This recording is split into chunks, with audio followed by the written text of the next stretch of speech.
with the Mississaugas of the Credit.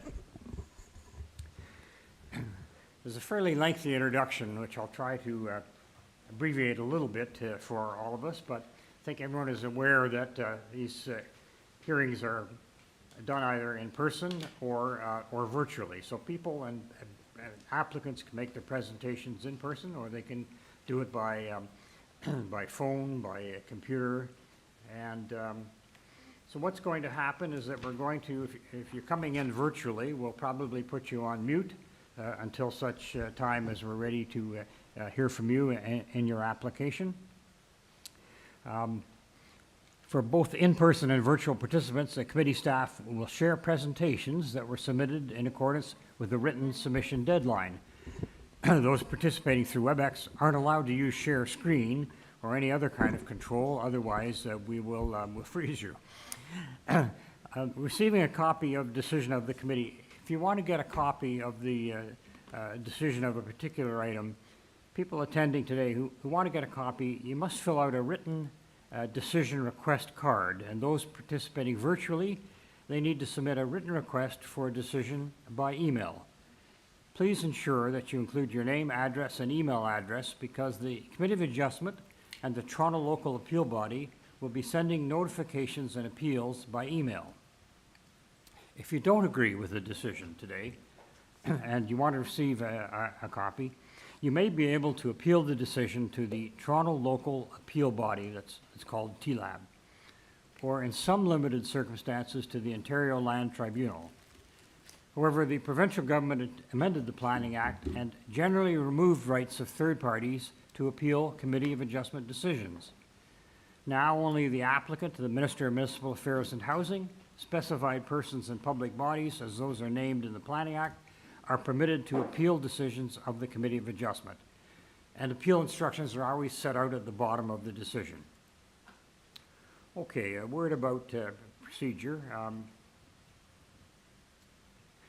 If the committee doesn't require a presentation, applicants are to advise the chair should they wish to speak to the committee. The committee may ask questions, or it may take the matter into committee for discussion and decision. This is important. Each speaker will be given a maximum of 5 minutes to speak, and we'll be timing that. If you're reaching the limit on that, I will ask you to sum up. Any presentation or other materials you wish to submit to committee must have been emailed in advance of the hearing. Staff and committee can't accept materials at the hearing. When addressing the committee, would you kindly state your name and address? Please remember to confine your remarks to the matters in that particular application. The applicant or agent will proceed first and make a presentation to committee if so desired. Please note that the committee may not entertain revisions to proposals at the hearing today, essentially because the committee has to decide whether to defer the application if it's substantially revised, to ensure that any revised application is accurate and that those who are entitled to notice are informed of the changes.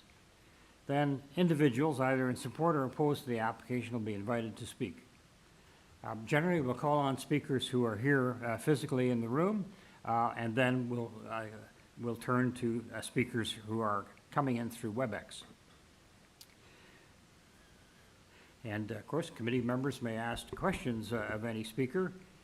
And when all speakers are finished, the applicant or the agent has an opportunity to rebut. It can rebut only those issues that were raised by the speakers, and then that's the end of the discussion. Madam Deputy Secretary Treasurer, I take it, do we have any notice of deferrals for anything on the afternoon agenda? Through you, Mr. Chair, I see no deferrals and no files to be closed for this afternoon.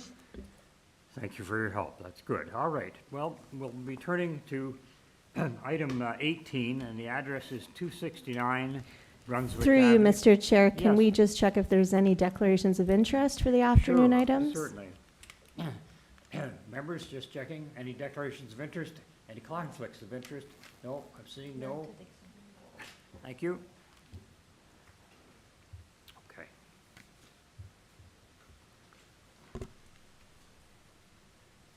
The chair gets a lot of paper to deal with, so I'm just dealing with some of it now, but Item 18 at 259 Brunswick Avenue. Here's the purpose of the application. To construct a new 3-story detached dwelling, a fourplex, with a front ground floor porch, as well as front and rear 3rd-story balconies.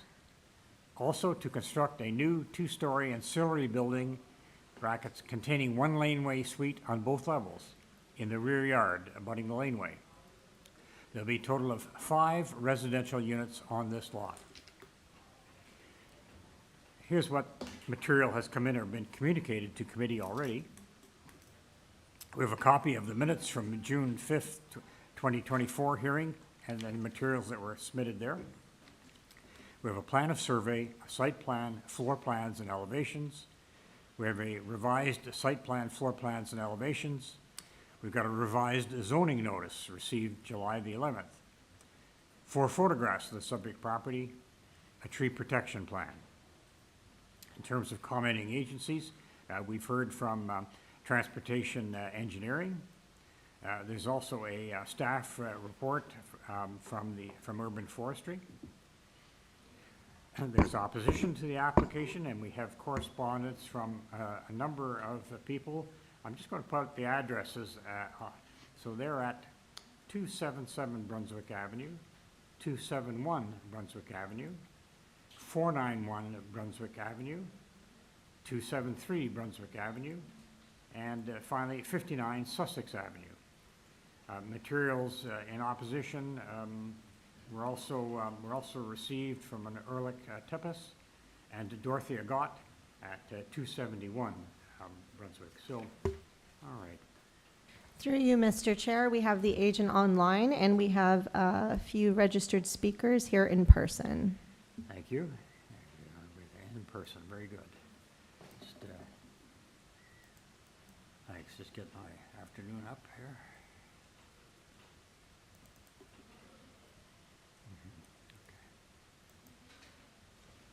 Yes, be right with Hello. you. Hi there. Be right with you. Just opening these electronic files.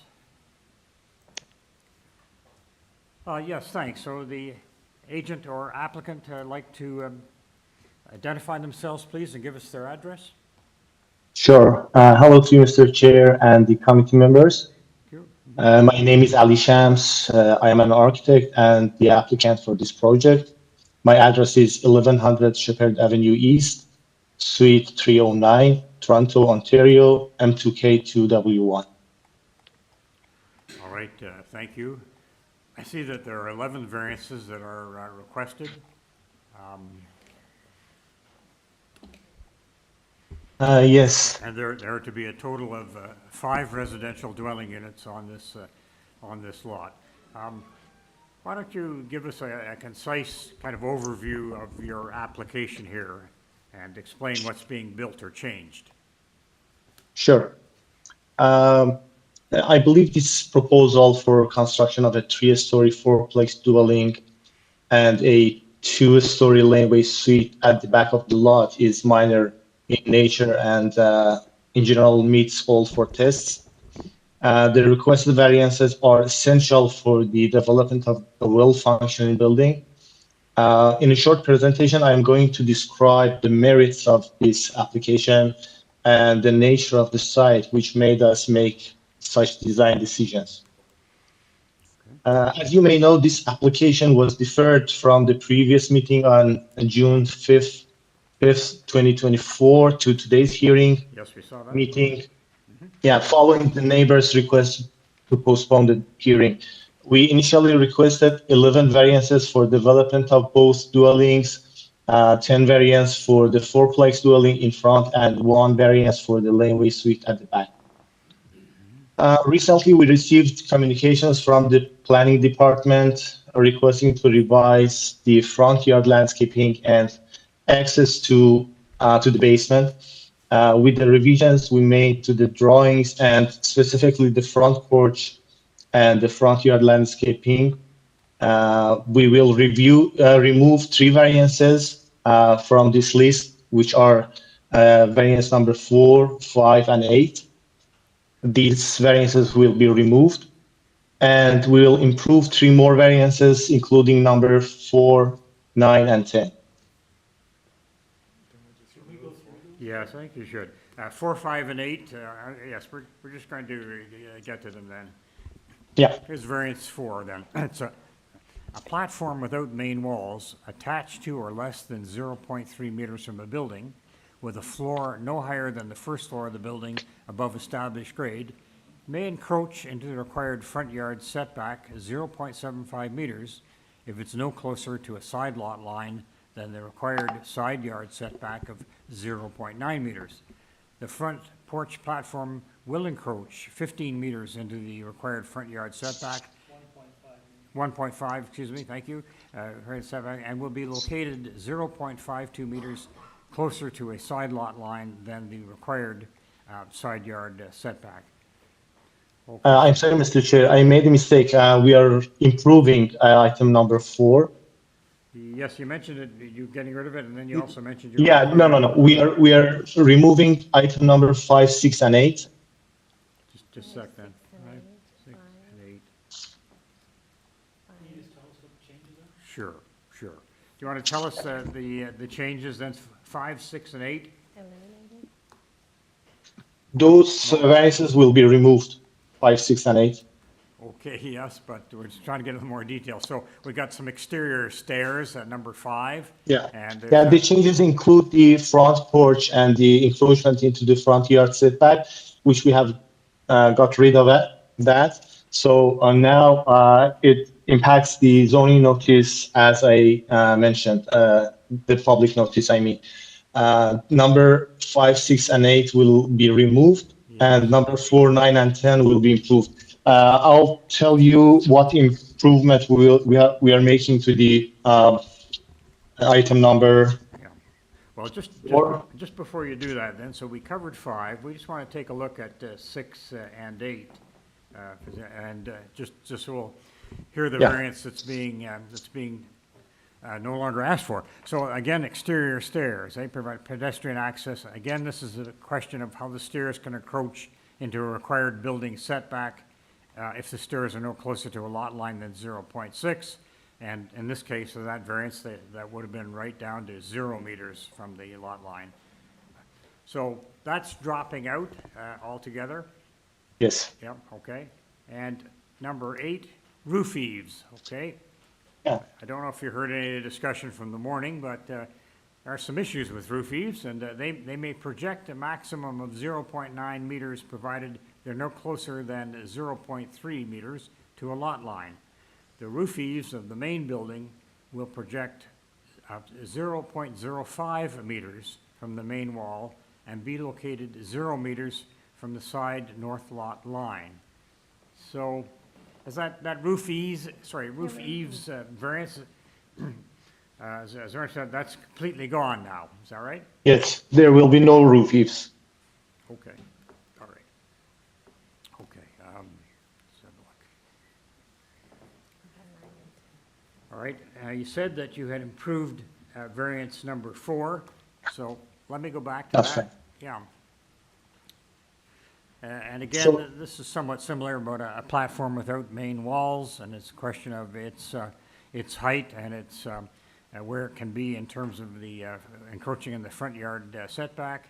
So just to complete number 4, it says the front porch platform will encroach 1.5 meters into the required front yard setback and will be located 0.52 meters closer to a side lot line than the required side yard setback. Okay, what's changed with number 4? So in the first sentence, the front porch platform will encroach 0.69 meter into the required front yard setback instead of 1.5 meters. So it is 0.69. 0.69, and that's replacing the 0.75? It's replacing the 0.5. Okay, let's see it, all right, okay. No, I mean 1.5. I'm sorry, which is already highlighted. Chair, I'm confused on this Yeah, one. yeah, me It too. sounds like it's getting a larger encroachment? Or? No, less Oh, it's encroachment. further away, pardon me, you're right.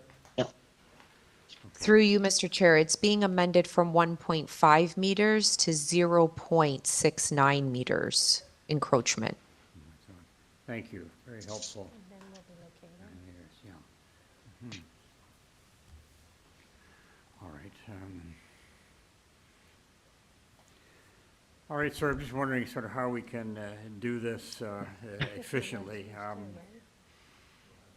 Through you, Mr. Chair, he can continue. Okay. So, Ali, the Yes. front porch platform will encroach 0.69 meters into the required front yard setback and will it still be located 0.52 meters closer? That's right. Okay, The only change would be the encroachment, which will be 0.69 meters instead of 1.5 meters. Okay, right. okay, right. perfect. Yeah, got that. And then what other variants are you amending? Variance number 9, the second sentence,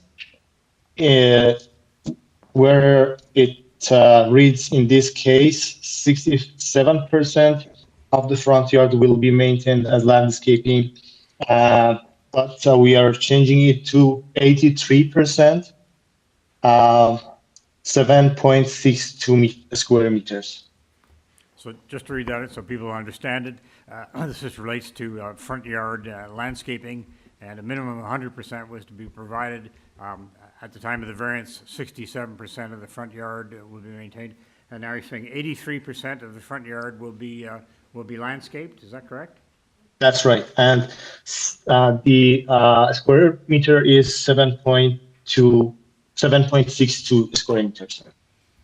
Okay. That's correct. Okay, and the next variance that's being amended? The next variance would be number 10. In the second paragraph, it reads, in this case, 36% or 3.31 square meters of the required front yard landscaped open space will be in the form of soft landscaping. So instead of 36%, we are proposing 61%. Still on. Mhm.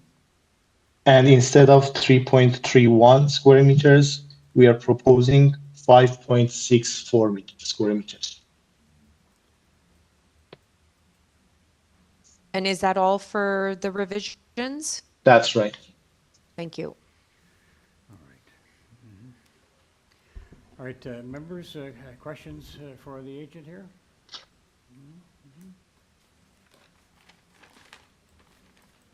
Good to see that those changes. Chair, if I may just ask one other thing, just for clarification, in the purpose, in parentheses, third line, it says containing one laneway suite on both levels.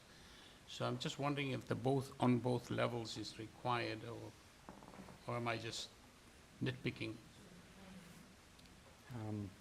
Because they don't have a drive, they don't have a parking spot underneath, right?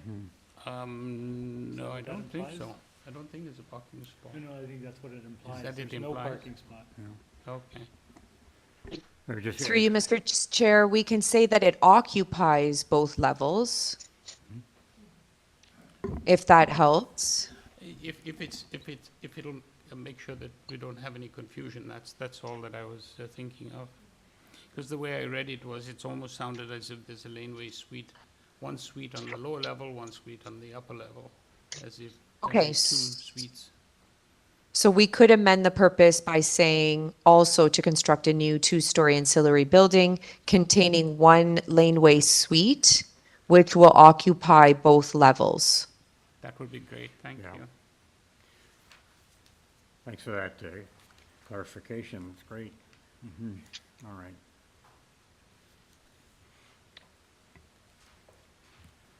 Other questions at all for the applicant? No, that's all right. Well, we'll go to speakers then. Okay. All right, Nicole, is there?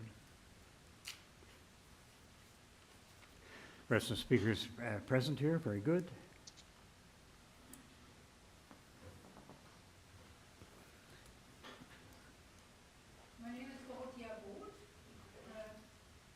Through you, Mr. Chair, we just need to ensure that the mic is on Yes, thank you, yes. for the speaker. Thank you. For sure. Dorothea Goth, 271 Brunswick Avenue, the house next to the proposed development. Correct, thank you. So my husband and I have submitted a very detailed letter of objection. And today I'd like to introduce Mr. Davidson, our planner, who is doing the presentation. Thank you. Okay. Thank you, Mr. Chair. Could you, and I see you have it up. My name is Gary Davidson. I'm a registered professional planner. I'm a member of the Canadian Institute of Planners and the Ontario Professional Institute of Planners. Next slide, please. Okay. Just in summary, what is being proposed, you've heard, and there have been some changes, and this information that I will be providing comes from the zoning examiner's letter of July 8th of this year. Now, multiplexes, as you know, are allowed by official plan amendment 649, and laneway suites are also allowed. Yes. A new building is proposed here. According to the zoning examiner, the existing building is to be taken down and a new building is to be built. The proposal, fourplex and a laneway suite should be designed in conformity with the zoning bylaw because the existing building is being taken down.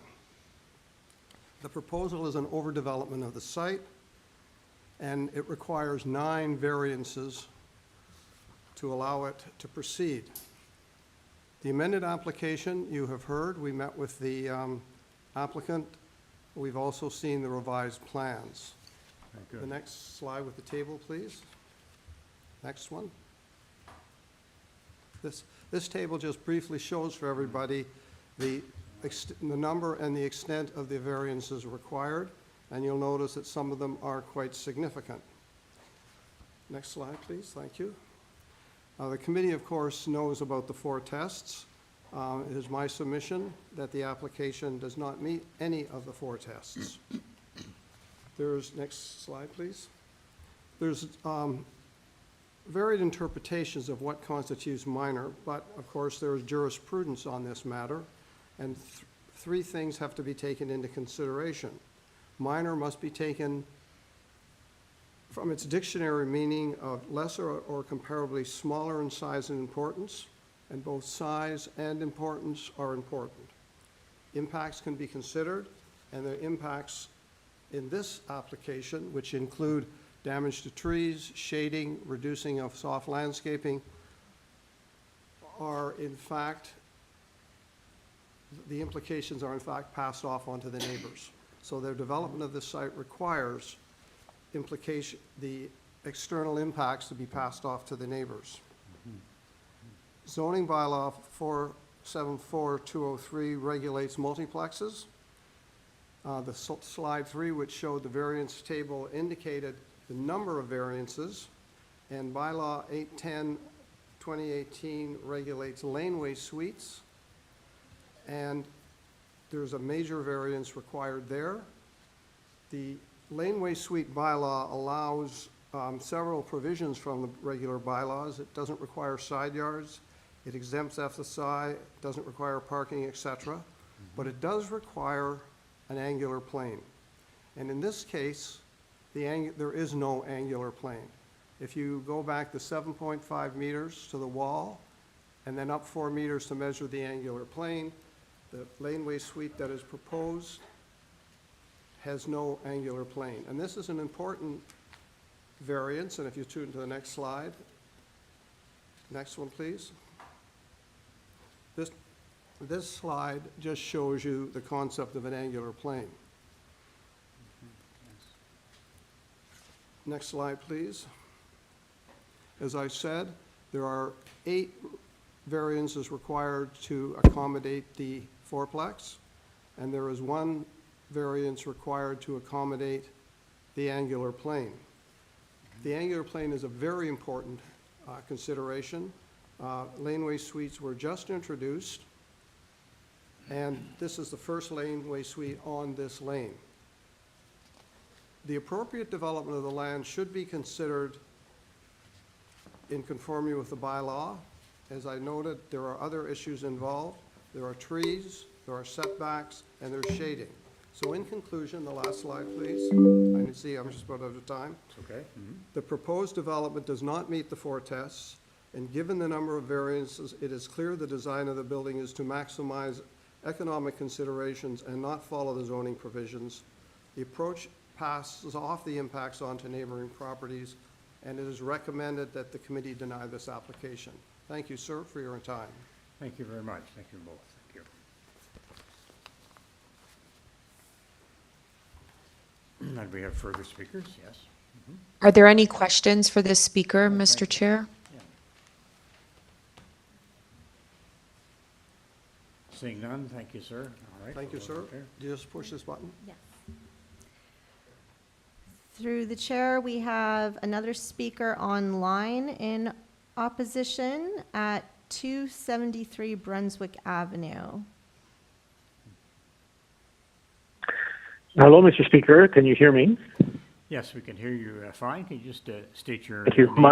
name and address, please? Yeah. Yes. My name is Andreas Suvaliotis. My address is 273 Brunswick Avenue, which is one house over from the applicant's address. I'm speaking on behalf of myself and my spouse, whose name is Joseph Cicini. My presentation will be very short. I just want to propose a couple of lenses through which you should consider the application that you are looking at right now. The first one, as you heard, and as I have stated in our letter of opposition as well, is the fact that through the high number of variances, it's pretty apparent to be significant for the site. We, along with many other neighbors, are very much in favor of densification. We enjoy development. We have enjoyed some beautiful developments in our neighborhood. This one, however, stands out as something very different. It's it's a significant overdevelopment of the site, apparently. In fact, some of the elements of it have us quite concerned, especially on a day like today. You know, we had a significant flood in our city yesterday, and here we are, an applicant who is asking to significantly reduce the soft landscaping opportunities around a property like this. So in essence, if that home had been built already by yesterday, we probably would have had a lot more water runoff affecting neighboring properties like ours. So we're quite concerned by this, which to us feels more like an economic pursuit, like a quick buck type development, than a thoughtful development. The second concern is even softer. It's more it feels to us that the applicant has done this in as expedient and as thoughtless a manner as possible. None of the neighbors were contacted. There seemed to be some carelessness at a minimum in the process of, for instance, removing trees from the property without city permit, which caused some alarm in the neighborhood, and we had to call the city. There were no proper notices sent to some of us. There was no approach to any of us. It just, again, it feels to us like a little bit of a quick and dirty buck pursuit as opposed to something thoughtful. We can't comment on the specific variances because I'm not an expert and I'm certainly not a planner like the previous speaker, but I can tell you that the cumulative effect of all this has us and many other neighbors quite concerned about this development. And that concludes my presentation. Thank you. All right, just on that, did you hear there have been some changes to some of the variances, and so there's some improved amount of landscaping.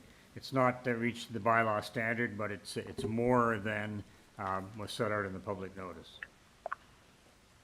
I do understand it, and I appreciate it, but you also need to note that this happened once the applicant realized that there was going to be some pretty strong opposition from neighboring properties. So I'm still concerned about the manner in which this is being pursued, and it's pretty apparent to all of us that this is more about quick economic returns than anything else.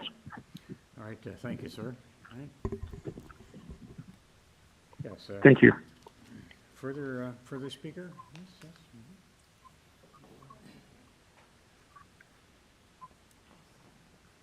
Through the chair, we have no more registered speakers for this item. Oh, I see, all right, okay.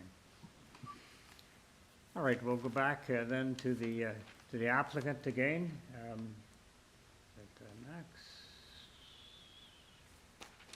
Next.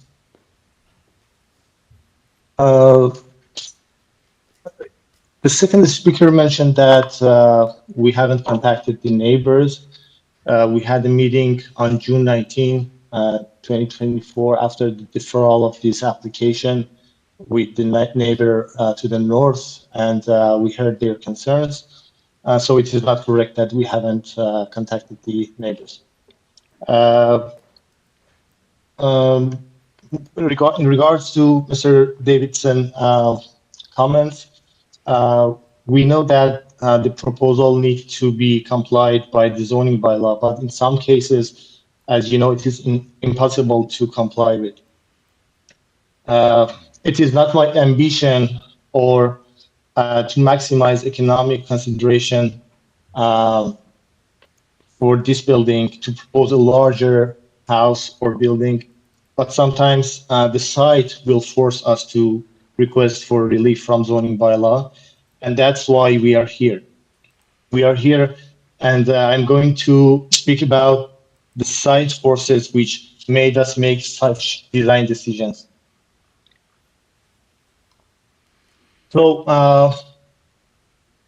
basically, these variances derive from the nature, the size, and the location of the lot, as below. The requested variance for the side yard setback, item number one, is the consequence of having a narrow lot. This lot, in comparison with other lots in the neighborhood, is almost 1 meter narrower. This lot is only 5.64 meters long, which equals to 18.5 feet. That's the frontage, isn't it? So, yeah. So, providing the required setback will leave us with a narrow building, the function of which will be adversely affected, and perhaps not meeting the building code criteria for the minimum space area, or will lead to a longer and taller building to offset the missing area. Besides, this is a very dense neighborhood on which buildings have been predominantly developed with having zero setback on at least one side. Some buildings are built with zero setbacks on both sides. Another reason to keep the existing zero setback to the north is that, in spite of the fact that this building does not fall in the renovation and addition type of construction, we came to the conclusion that this would be the best practice to keep the existing north foundation wall, which is marked by cross hatches on the drawings. I am speaking about the main building. Could you show the main building drawings? The floor plans. So in the basement, you can see that the foundation wall is cross-hatched. We are planning to keep this existing foundation wall, as well as the wall above it in the first and second floors. We are keeping them in place, and we can whether renew or keep the walls above grade. We also propose to keep the basement level in the existing condition. We are not going to touch the basement level, and we are so as to minimize the excavation and the damage to the neighbor's building integrity of the footing and foundation. For the other concern regarding the angular plane, I reviewed the floor plans after the meeting to see if we could remove the angular plane variance from the requested variances. I realized that removing the variance of the angular plane will result in a building which does not comply with the building code requirements in terms of the minimum area of bedrooms, unless the number of the bedrooms decrease to 1, which is not desirable by the owner. The number of bedrooms were mandated by the owner to be at least 2 for each unit in the project brief. In fact, this typology of the building is meant to offset the shortage of the missing middle. So if we transform the suite into a 1-bedroom suite, it would contradict the purpose of the development and not something that the owner wants. I would also like to bring to your attention that this building will be constructed as a rental unit, and upon completion will contribute to the solution for affordability crisis and shortage of rental units in the city of Toronto. So I would request the application to be approved. This concludes my presentation. Thank you for your attention, and now I am open to questions. So there's an existing unit in the basement level, is that correct? There is an existing building over there. We are keeping the level of the basement, not the unit of the basement. The level of the elevation of the basement will be untouched. We are not digging more. We are not extra excavating or underpinning the building in order to increase the height of the basement. So I think it's a good solution for this proposal, for this development, because we are raising the main floor instead of digging the basement more into the ground. Members, questions for the speaker here? Anything to clarify? Okay, all right. Okay, sir, thank you.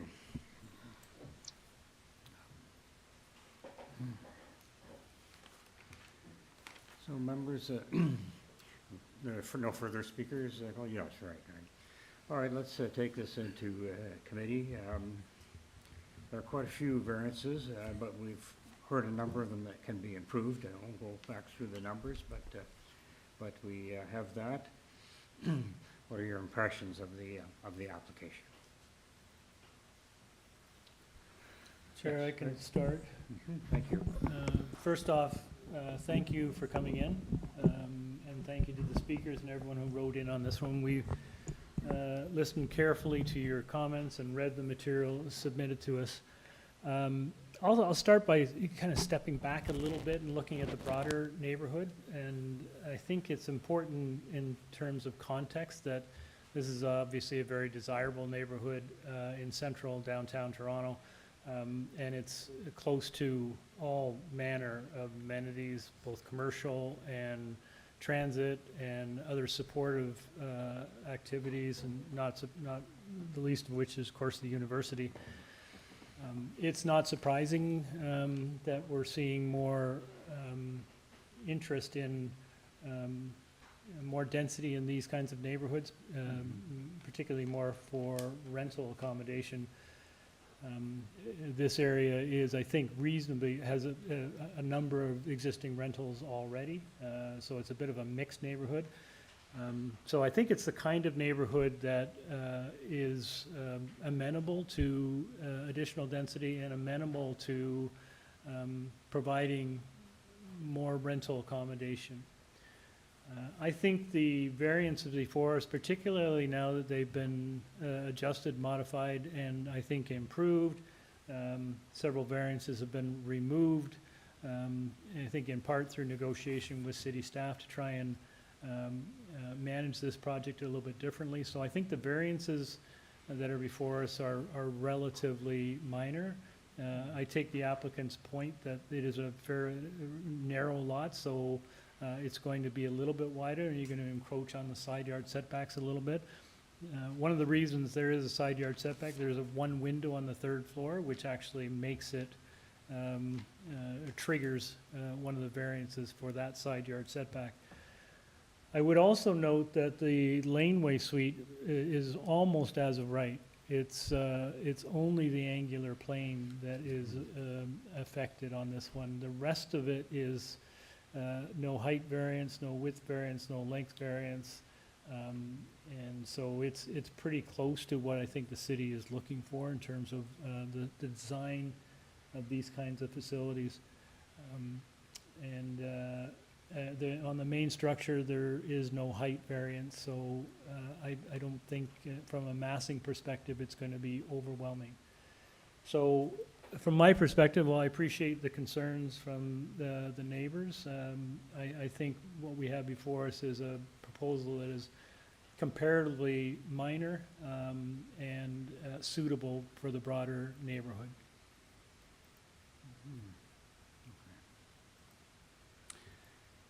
Members, any other comments? Maybe I can add a couple of cents worth. Mhm. I think Mr. Clay's comments are well taken. My only concern would have been the angular plane variance number 11. If I'm not mistaken, I've seen laneway suites where there is an angular plane, still accommodating 2 bedrooms. They may not be as large bedrooms as one might always like. So I'm just wondering, I almost feel that the comments made by the agent, so rather the owner via the agent, suggests that it's either no angular plane or nothing. And my thinking would be that there probably is a way to still create a good laneway suite, either one large bedroom or perhaps 2 smaller bedrooms, something of the sort. So that one I'm a little uncomfortable with. Other than that, I'm in agreement that all the other variances are not major issues at all. I'm not sure what the colleagues might be thinking, or Chair, what your thoughts are. Well, I appreciated the remarks of Mr. Davidson as a land use planner, and he outlined his qualifications. With respect to the laneway suite, my feeling is that the standards are still relatively new, and therefore I think it's a little harder to not count them, or at least not to have them in effect. So, like yourself, I think that, yeah, I'm sorry, I don't want to see the 45-degree plane eliminated.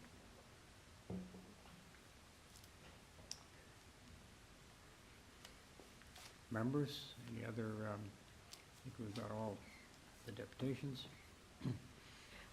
That's Through fine. you, Mr. Chair. Yes. Yes, I just want to have a question from applicant that all these modification that he did he also submitted a revised site plan that reflect all these changes? Okay, we'll just come out of committee then. So the applicant, we're just asking, the question is whether a revised site plan has been filed with us, showing the changes and the variances that you mentioned today.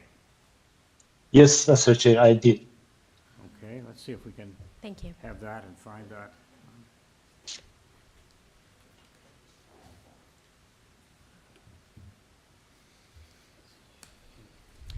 Can staff assist with that in terms of the presentation materials? They had a site plan.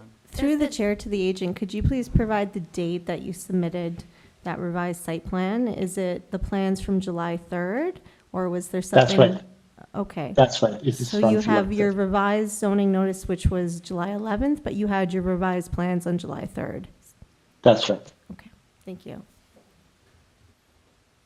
So there hasn't been an updated site plan then presented dealing with the revised notice. Okay. That's of interest. Anyone else wish to comment on any aspect of the proposal? We'll take this matter back into committee.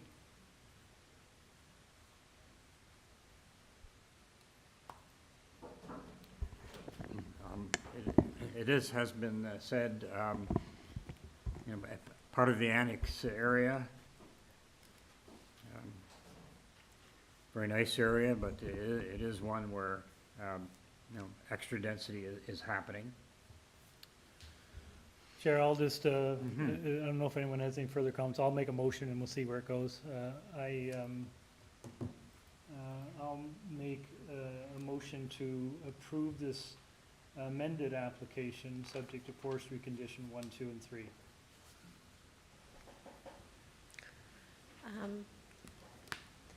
through you, Mr. Chair, can I have a friendly amendment that course. we tied also to revised site plan dated July 3rd, 2024? So we don't, so I'm happy to do that. We don't, do we have it? We have it? Nicole?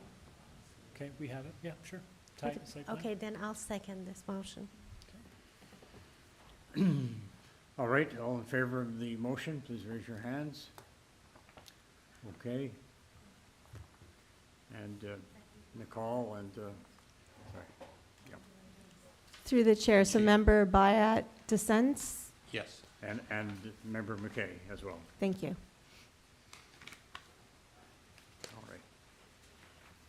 So that's approved, Chair. It is approved. It is approved with that as amended, and we heard some of the changes here today. So, all right, thank you, persons, for attending on that matter. We continue on the agenda and go to number 19, 4 NORLONG Boulevard.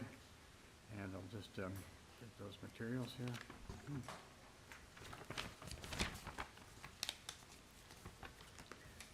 here.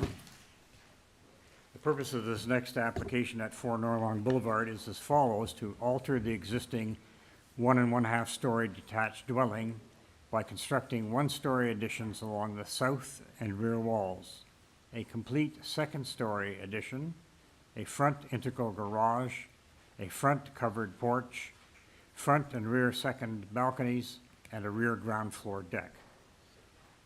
Committee has before it, what has been filed with us, a plan of survey, site plan, floor plans, and elevations, 4 photographs of trees. We have the commenting agencies, e-correspondence from Transportation Services. We also have urban forestry report that has come in recently. We have matters of concern or interest from 2 persons on NORLONG Boulevard at number 5 and number 7, and also from 726 Cosburn Avenue. Then there is correspondence in opposition from a number of persons, I'm going to say the streets, 2 NORLONG, 22 NORLONG Boulevard, 8 NORLONG Boulevard, 6 NORLONG Boulevard, and 24 NORLONG Boulevard. Materials in opposition from Cedar Wren on behalf of several people at 2 NORLONG Boulevard. That's been received. All right. Thank you. That's the material that we have. And I'll just get this.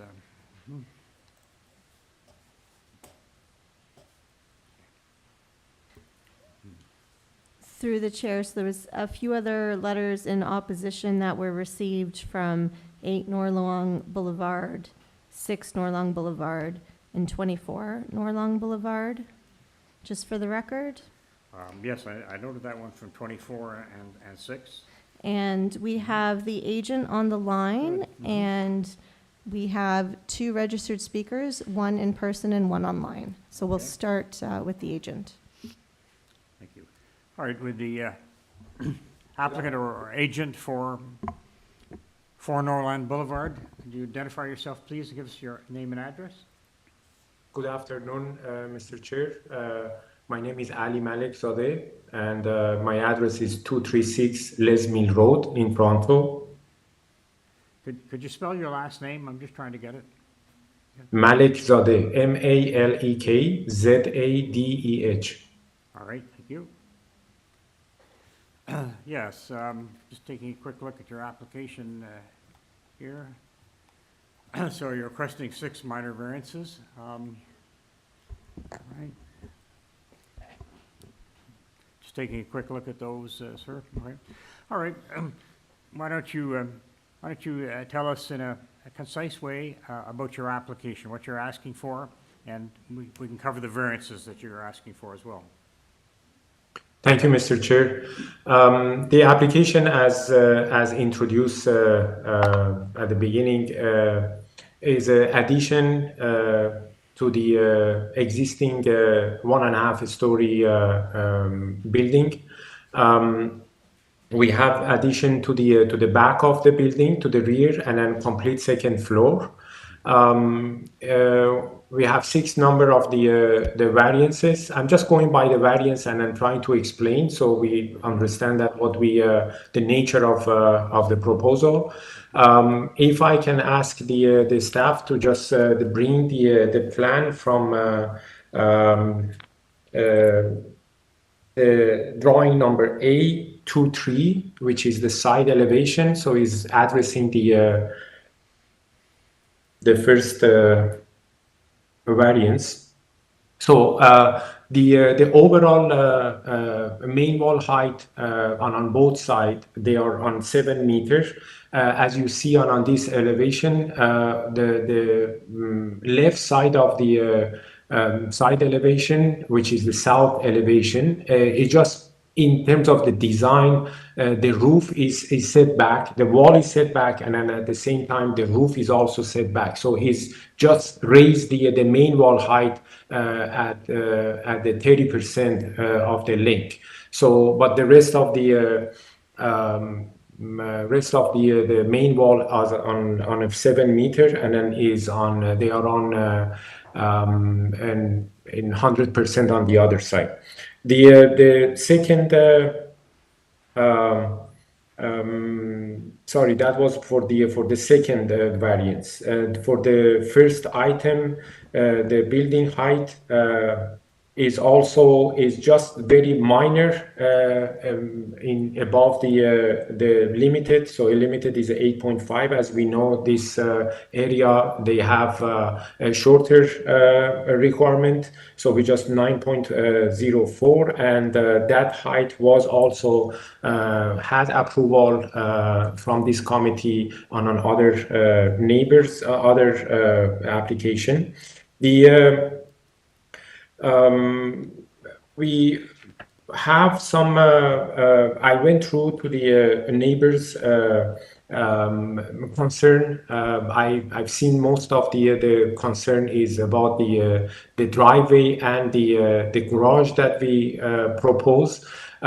We kept the north side of the existing north wall of the existing house as it is, and then we had the leftover of 2.22 meter of the space that very similar to the some other application that happened in the area, and then the address of those application, which one of them is on NORLONG, number 15 NORLONG, has the similar situation with the 0 setback and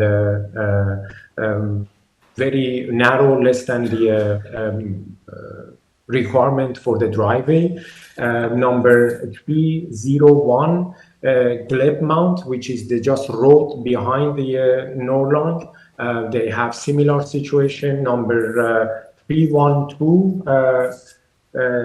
GLEN mount, same street, again, right behind our project, our application, have the same situation, and they are all approved from this committee as well. Just wanted to explain that garage. If we go back to the front elevation, the drawing number 220,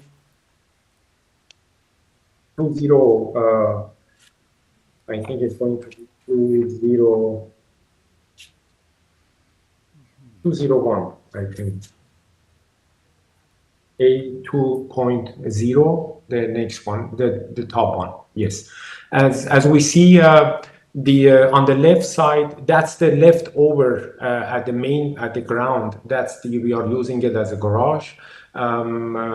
Structurally, we are going to support that with the structural slab, so we make sure that there is no encroachment to the neighbor side. But as you see, above that garage, we had the setback, and the actual house is not going to have any variance in terms of the side yard setback, and then it's more than the requirement. I'm just trying to finish that. I think that's what we about the coverage. Also, we just slightly over the limit, and then that's more than this coverage was approved again on another application. I'm more than happy to answer any question. Thank you. All right, thank you. Members, have any questions of this applicant? Chair? Yeah. Sure, thanks. I just want to clarify the garage. We saw a lot of comments from the neighborhood about the garage. And transportation is basically saying it's substandard, but you have enough space to put a private parking space on your property. Are you planning to use the garage for cars, or is it just storage? No, we're using it as a garage. It's for the small car. A car will fit in there?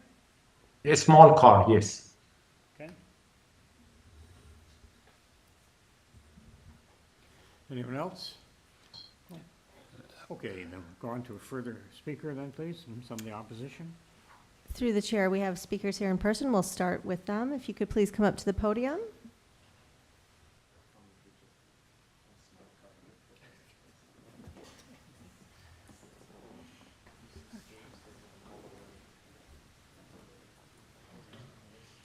Hello, Mr. Chair. Hi, good afternoon, yes. My name is Sita Ren. I am a licensed professional structural engineer with a Professional Engineer of Ontario and Certificate of Authorization.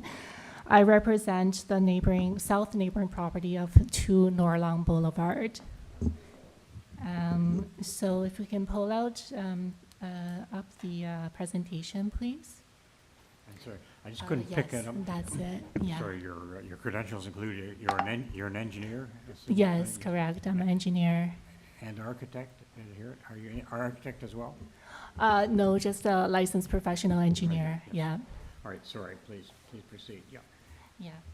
So, so basically, this is the site under review, and we're on the south side of the property. And next page, please.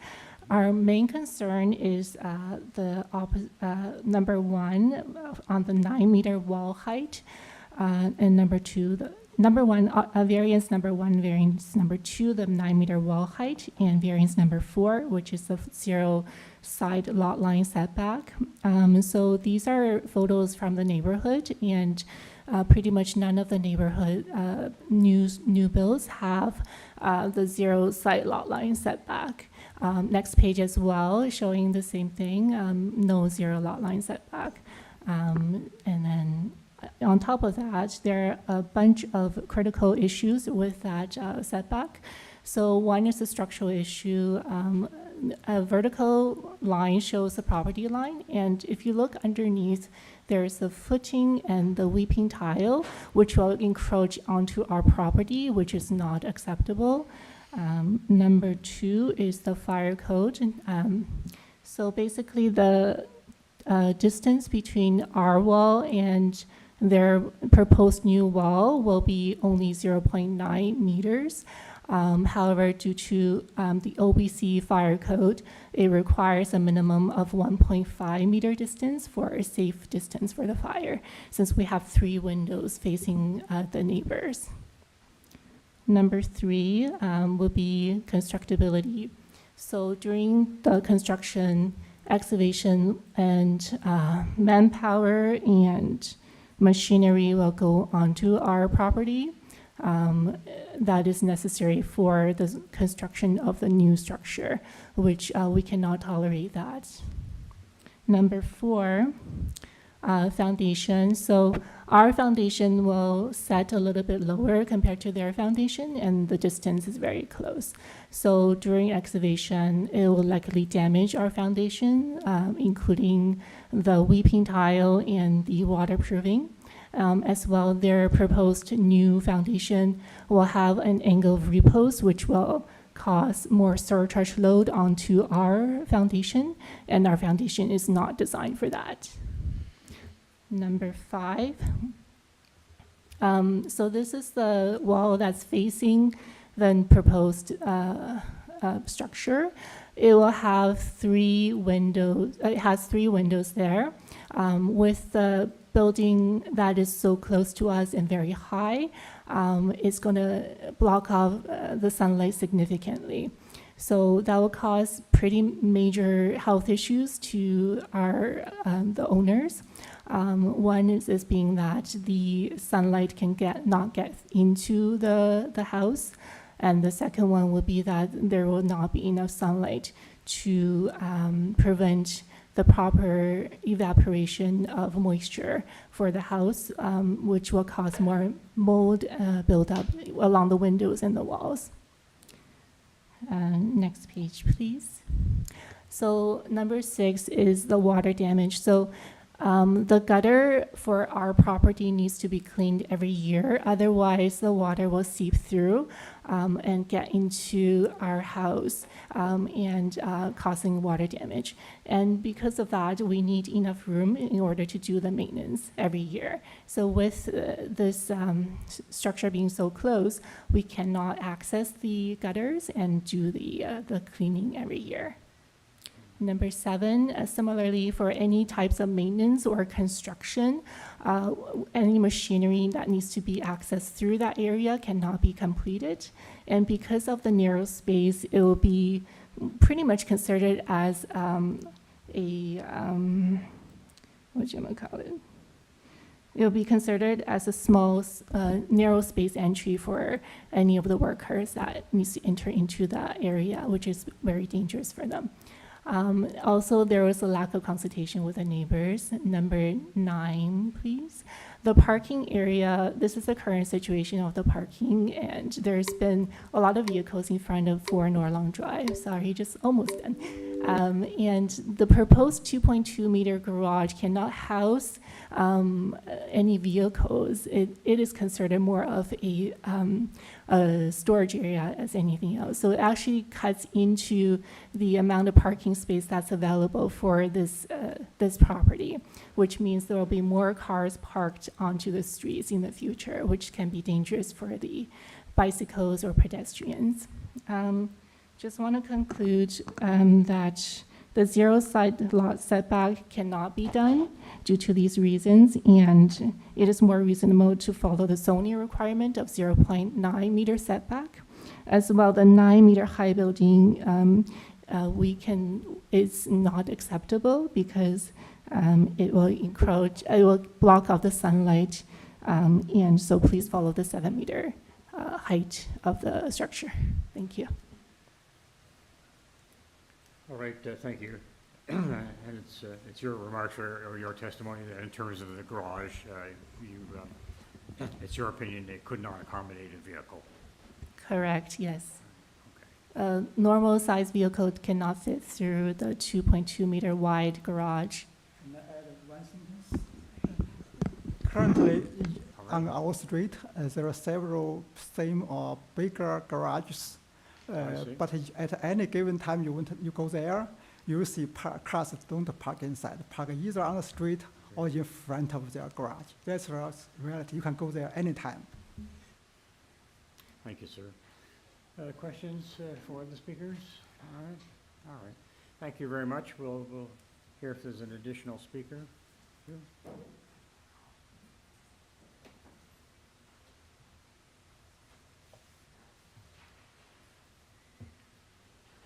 Through the chair, we have a speaker at 6 NORLONG Boulevard on the line. All right. Hi, can you hear me? Yes, we can. Thanks. Can you give us your name and address, please? Yes, Julietta Gallo, 6 NORLONG Boulevard. So we're on the other side, so the north side of the property. I just wanted to go over what I submitted in written form. So in applying the 4 criteria, I've gone through and just looked at each criteria and just provided a response. In my opinion, the changes are not minor. The variances that are requested are substantial in terms of the sheer size of the property, in terms of the height of the walls, how far back the property would be expanded, and the balcony on the back of the property, which would directly impinge on the privacy of the neighboring backyards, in addition to the shadow that would be impacting the neighboring backyards, including mine, of course. in terms of the, is this desirable for the neighborhood? I've lived in East Shore. I was born and raised here, and bought my first property in 2007 by myself in a different neighborhood in East York, which had a very different streetscape with very different parking opportunities. So basically, there was the streetscape on Norlong was very attractive to us because there was clear space, driveways running along the sides of each property for the most part. And that was very attractive for us. That's one of the reasons why we purchased in 2017. So we are very happy with the neighborhood, and that's one of the reasons why we purchased here. And the revisions would negatively impact the streetscape, the spacing between each property, as you've just heard from the neighbor on the south side. It wouldn't align with the streetscape or the character of the area, which is one of the reasons why we purchased here. And criteria 3, the zoning bylaw, I am not an expert in bylaws. I've done my best to read and interpret everything that was put before me in terms of the variances. But what I would say is that, you know, having a floor space index of 0.68 times the area of the lot versus 0.45 seems like a lot to me, like a big variance. And then meeting the criteria of the official plan or the intent. The official plan states that there needs to be, you know, opportunity for many different people to live in a neighborhood. I have no indication that the revision to this home is anything other than for economic pursuits. I do not know the homeowner. They have not introduced themselves to me. They have not made themselves aware, made any neighbors aware of who they are. So to me, this is just economic pursuits. It's not about let's think about what's good for the neighborhood and the impact. My son has exceptionalities, and he would be very, very anxious going into the backyard and having this looming building next to him with no sun, and also having a balcony where he feels like he's being watched all the time. So he's already anxious to begin with, and this would significantly impact him and us. I don't know, other than economic pursuits, what the purpose is for building such a large home on this small lot of land. So I would love to kind of know like what the purpose is, because I was looking today, the amount of homes that are available for under $1 million in East York is only 13% of all the homes.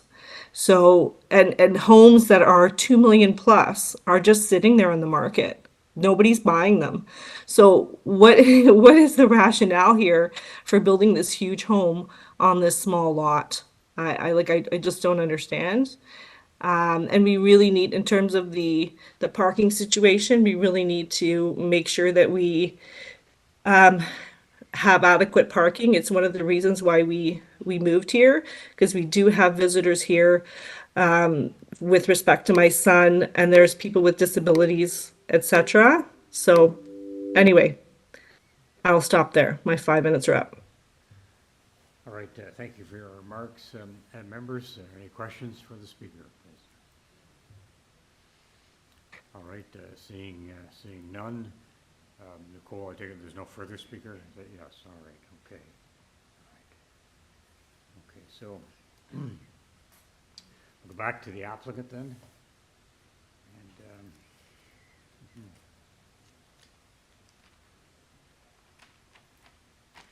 Yes, good. Thank you, Mr. Chair. Yeah.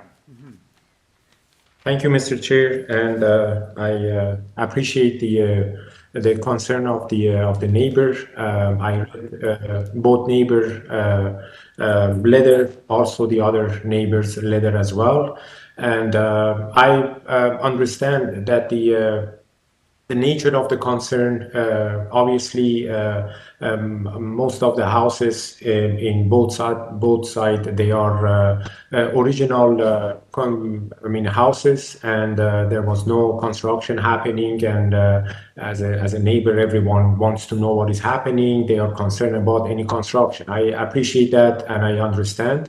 But in terms of our proposal, first, as part of the character of what we're proposing, I'm sure that also city is on our side as well. That this is completely along with what happening in a neighborhood.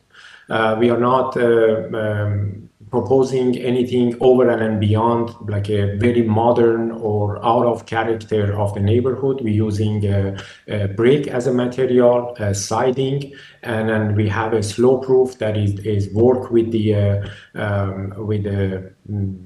existing character. The height, the amount of the height that is higher is just we came up with the slope of the roof that is work with the almost minimum the slope that is required, and then we are just over by over by 8 centimeters higher, so which is very minor. These are my general for both respond to the both neighbor. Going back to the neighbor at the number 2, I appreciate the comments, and but there is few items that they mentioned. There is an existing driveway for this property at 4 NORLONG. So we are not reducing anything from the street parking. We are not introducing the driveway to the or a new driveway or widening the driveway. It's an existing driveway, and then we are using it. In terms of the cars can be parked in that garage or not. The minimum requirement of the parking width is 2.5 meters, and then we are in a 2.2. We are foot less than that, and then we know that the 2.5 is a standard parking. As I mentioned, this is designed for the smaller car, and then if the owner has the bigger car, they are just parking on the driveway as the existing situation. So we are not changing anything on that scenario of the parking, and then the number of the available parking on the street. So there is no impact.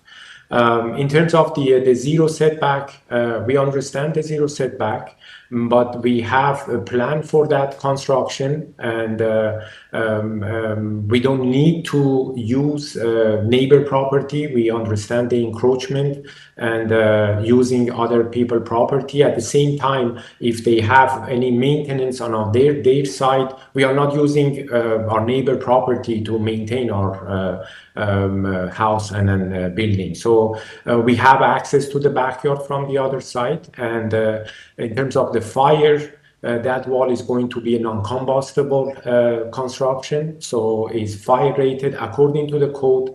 It's not that the wall has to be always 90 centimeters or 1.2 meters. We can have the wall with the less than that dimensions, but it has to be according to the code, which we have a plan for that. That garage is not going to have any like a deep footing and then any weeping tile in that area, so it's going to be a structure, a slab, and it's not going to have any encroachment. Is a little bit error in that drawing, which at the permit drawing is going to be revised. Okay, sir, I'm going to have to just ask you to end it there as we're over your 5 minutes. So thank you for your response, and we'll take this into committee then without any further speakers or whatever. I have a difficulty with the side yard reduction to 0. You know, I'm moving in that direction because of the fire code requirement. I'm hearing the applicant saying that, well, it's possible to somehow build some kind of non-combustible material, but in any event, that's one issue or problem that I have with this application. Yes, please, Larry. Yeah, I'll kick in here. I know Zahir wants to as well. I agree with you. I'm very sympathetic to the neighbor at number 2. I think, I don't really see a reason to go to 0 side yard lot line. As we all said, the garage is really, that's all there really is, this tiny garage, which frankly, I'd be surprised if you could fit a car in there. Doug points out that there's stairs in there too, so you might not even be able to fit anything inside. So I just think that's an imposition on the neighbor, which is unnecessary. I think, you know, a building could be built on this lot without requiring a side yard setback on the south side, just as it isn't on the north side. I think you could probably fit a house in there. I mean, these are 1.5 stories. It's not surprising we see these kinds of houses be the site of new builds, but I just don't think it's a reasonable request to have a 0%, a 0 side yard setback on the lot line. So I would agree with you. All right, thank you. Members, anything further? I'll put in my 2 cents worth as well, Chair, if I may. Your 2 cents are valuable here. Already used up. Yep. I concur with Larry. I think for me, I know a number of people in opposition kept raising the issue of a very small garage, but then I thought to myself, well, what is the width of a standard garage door? And Dr. Google has explained to me that it's apparently a single door, 7 foot, or about 2.134 millimeters, or meters rather. So I suspect it's a standard thing. Now, if somebody decides to buy a Hummer after having a standard garage door, well, that's their problem. It's, you know, if you've got a standard garage, it's a standard garage. Nothing against Hummers, by the way. No offense to Hummers. Well, I'm not sure about that. So I don't have any qualms, issues with regard to having a garage that's small. I do agree with Larry and with yourself that the 0 side yard setback on the north, I believe it's the north side, south side, is problematic.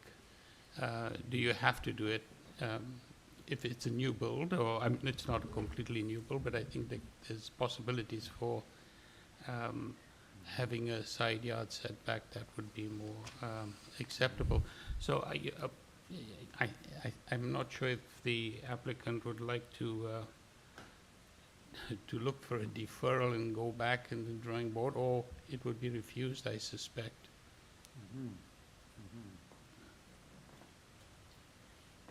Thank you. I'm happy to move a motion then. I'll move a motion to refuse this application. I'll second that, Chair. Here. All right, all in favor of that motion? All right. Okay, we have 3 to 1 with a dissent. Right. Yes, I'll actually refuse it too. I'm sorry? I'm not dissenting. I'm for the motion. Sorry, I misinterpreted. Thank you. All right, that particular application has been refused. We'll move along to item 20, the address of 197 Wolverley.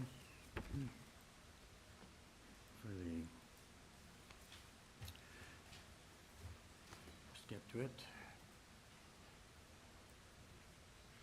Yes, thanks. Just getting that up on my. So at 197 Wolverley, here's the purpose of the application. It's to alter the existing 2-story, semi-detached dwelling by constructing a rear 2-story addition, as well as a rear southwest 1-story addition, all above a basement extension below, and a rear ground floor deck and stairs. The existing rear southeast 1-story addition and the parking space in the rear yard will be demolished. There's quite a bit there to unpack, and we'll just let, all right. Hello? And in terms of the material that's filed with committee, sorry, I was just giving the people a chance to leave. On Wolverley, we have a copy of plan of survey, site plan, floor plans, and elevations, 6 photographs of the subject property, presentation materials from Mr. Durazo as agent. We have comments, email correspondence from Transportation Engineering, and a staff report from Toronto Transit Commission. And finally, in support, there's quite a bit of support, 10 form letters in support, signed by many owners on Wolverley Boulevard and also Woodington Avenue and Strathmore Boulevard. All those being letters in support, as I mentioned. Through the chair, we have the agent on the line and no registered speakers for this item. All right, fine, thank you. All right, I see that there are 3 variances sought. Yes. All right, thanks. Would the applicant agent please identify yourself and give us your address, please? Good afternoon. My name is Aldria Durazo from Replacement Design, 911 Davenport Road, and I'm the agent representing the owners for 197 Wolverley Boulevard. Great, thank you. Chair, I don't need a presentation. I don't know if anyone else does. I'll just take a quick look at this. Parking spaces.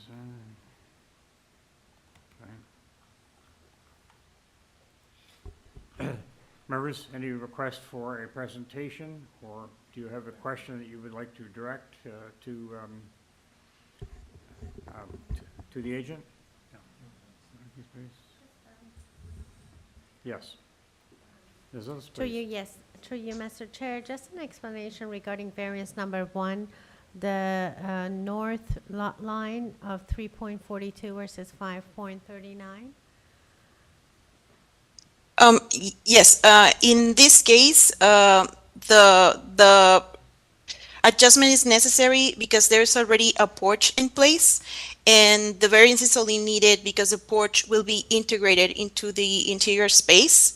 So this change will have minimal impact on the existing front elevation. So it means you have an existing porch and you just want to enclose it, correct? It's correct. Thank you. Nothing further then, all right, just agent, just stand by. I think we'll take this into committee.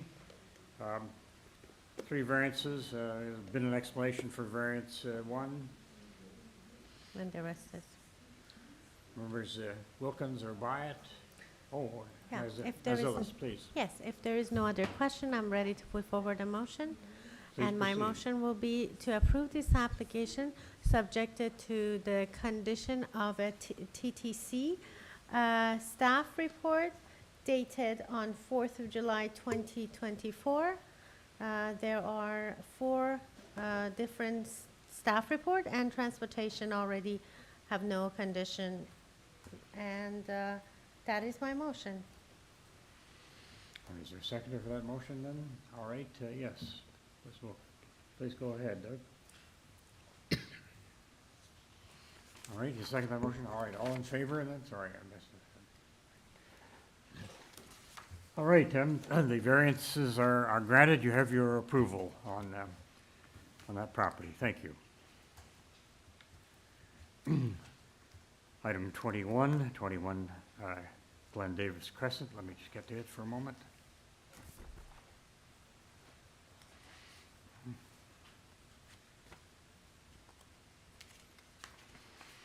Okay. All right, with respect to item 21, here's its purpose then, is to construct a new 1-story detached dwelling with an integral garage, a front porch, a rear terrace, and a south side window with a fire shutter. Committee has before the following communication: a copy of a plan of survey, site plans, floor plans, and elevations. We have a cover letter from the agent. We have a decision from 2021 of this committee. We have an arborist report. We have presentation materials from the applicant, and we have a permit to injure trees that was issued May 27 of 2022. Just on that, I'm just going to look and see, yes, all right, there was an urban forestry condition there.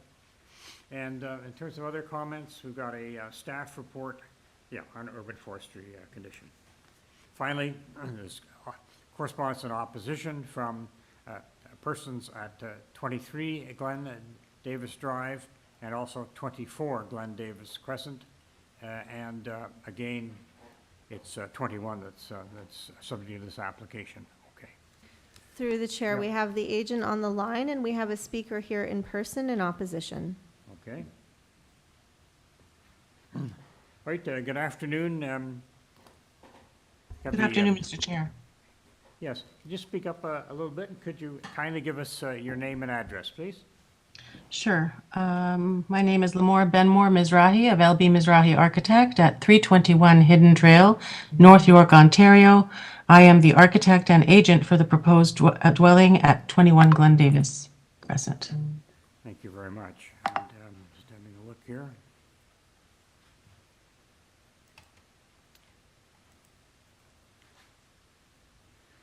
I apologize just for a second, just calling it up. And all right. There's a single variance. All right. New dwelling, all right. Well, Chair, so- it's probably worth getting a presentation. They had an approval for a different dwelling. Ah, So there's a lot all of right. changes.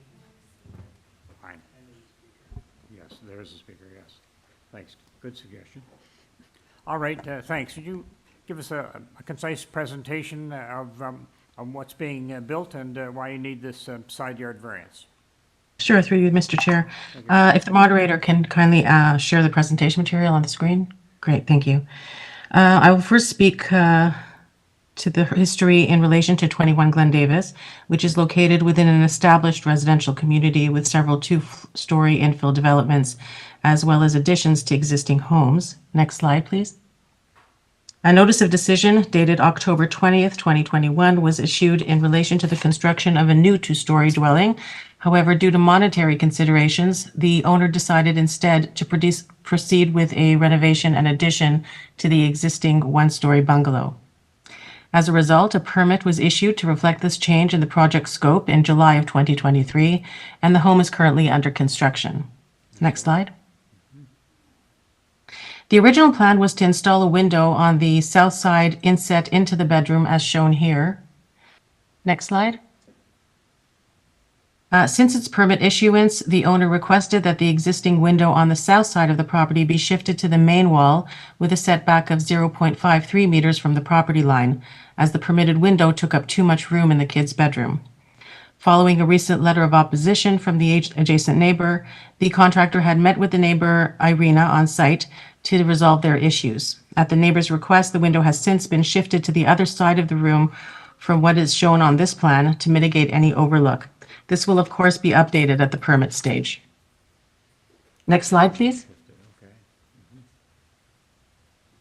Sorry, I think it's the slide before. I'm not sure.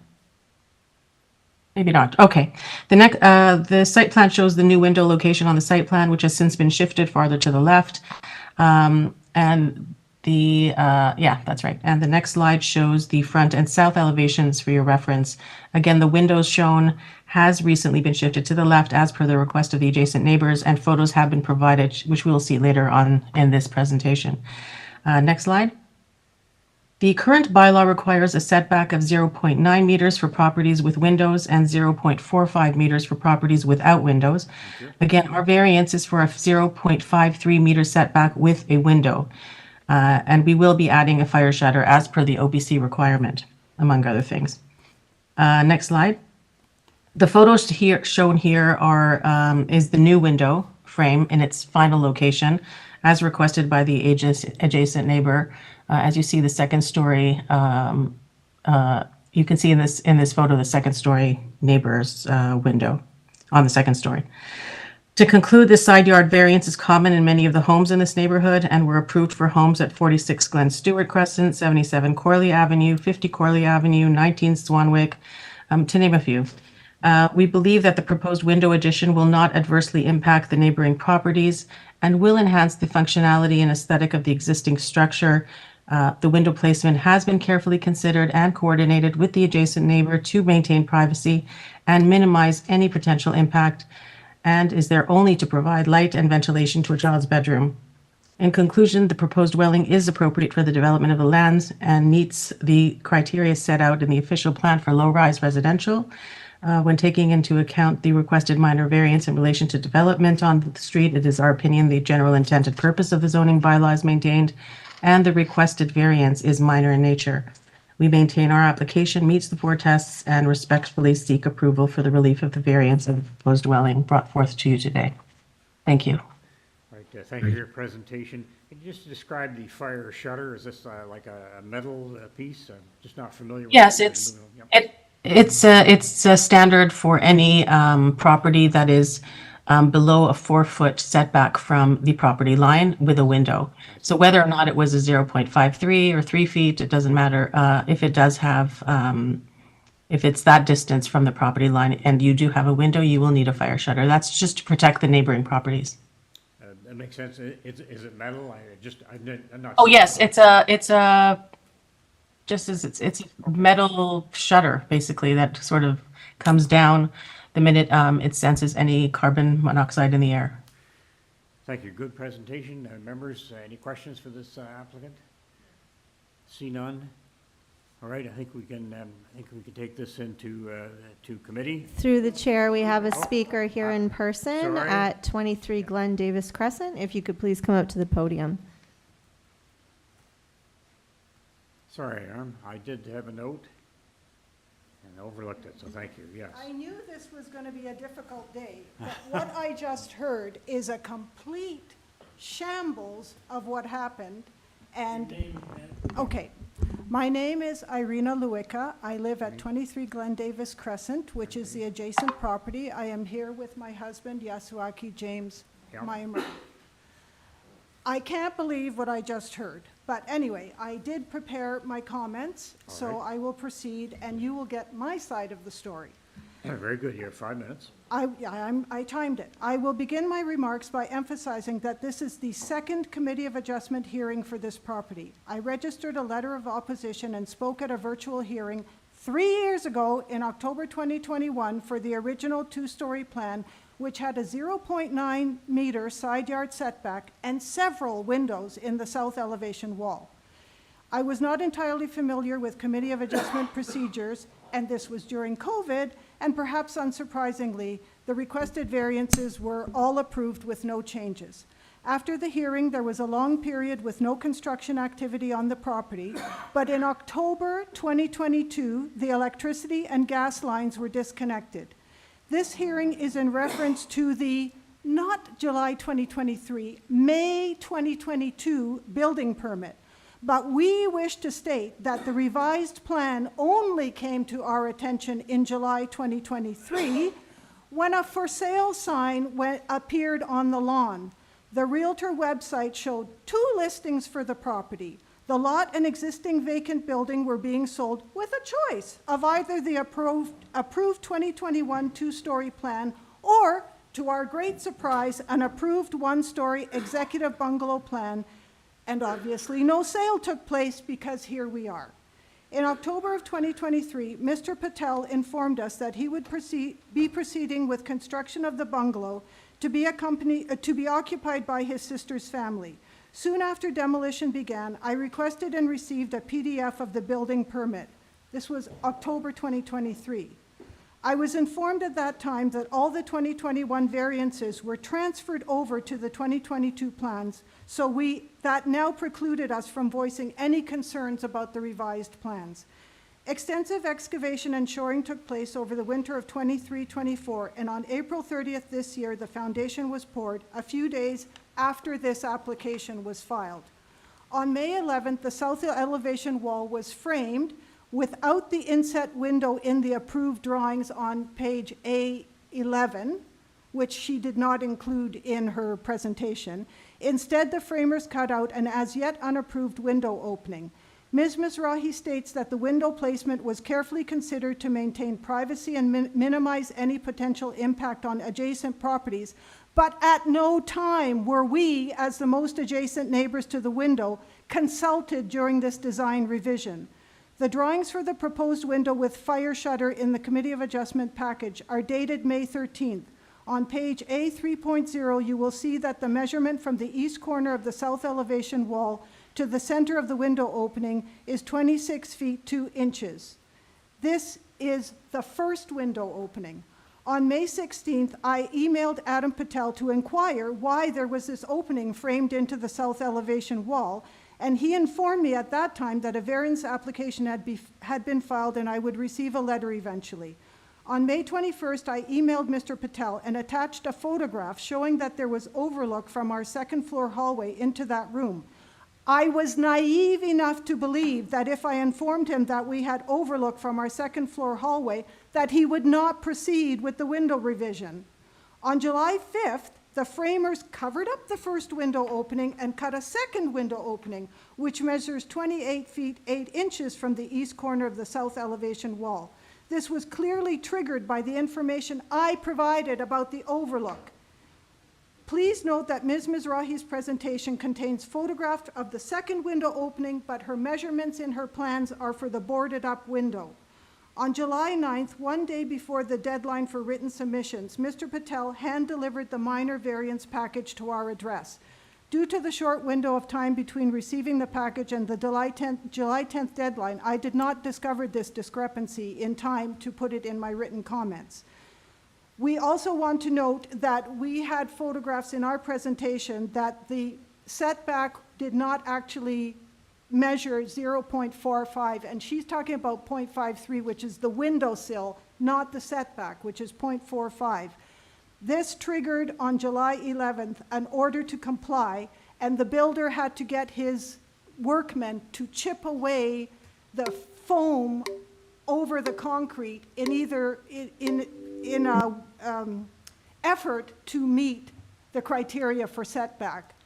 This is still with the building department, and we're waiting to get an update. Okay, So yes, three years down the road, here I am, and my words have been twisted, and we're very upset, and why couldn't they stick with their original plan?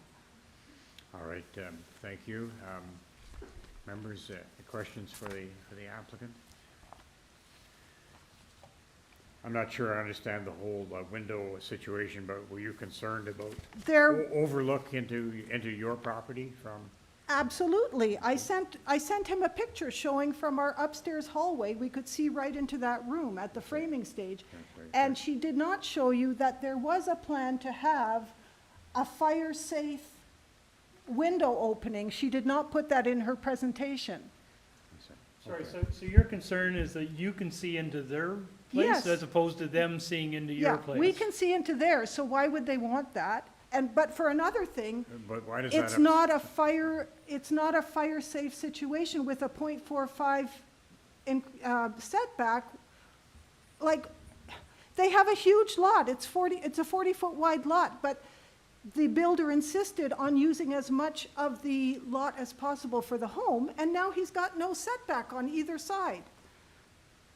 And if it is going to be such a narrow setback, we want all fire regulations in place. And a fire shutter is, when I said in my written comments, the fire shutter is not his final design decision. He talked about blocks or this or that, and nothing has been communicated to us in writing about the actual building details for that wall.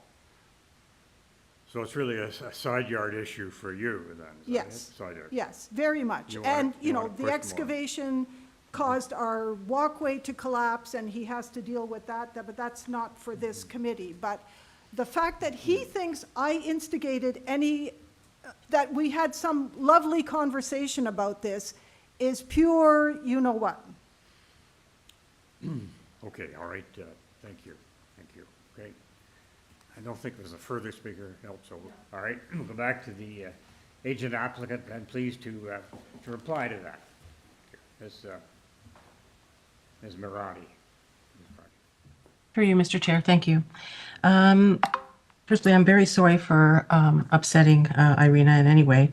I was relayed the information from my contractor, the owner, not my contractor, the owner, and the contractor is her brother, and he assured me that there was some sort of correspondence, and I actually saw correspondence this morning, so I'm not sure why Irina is saying that there wasn't.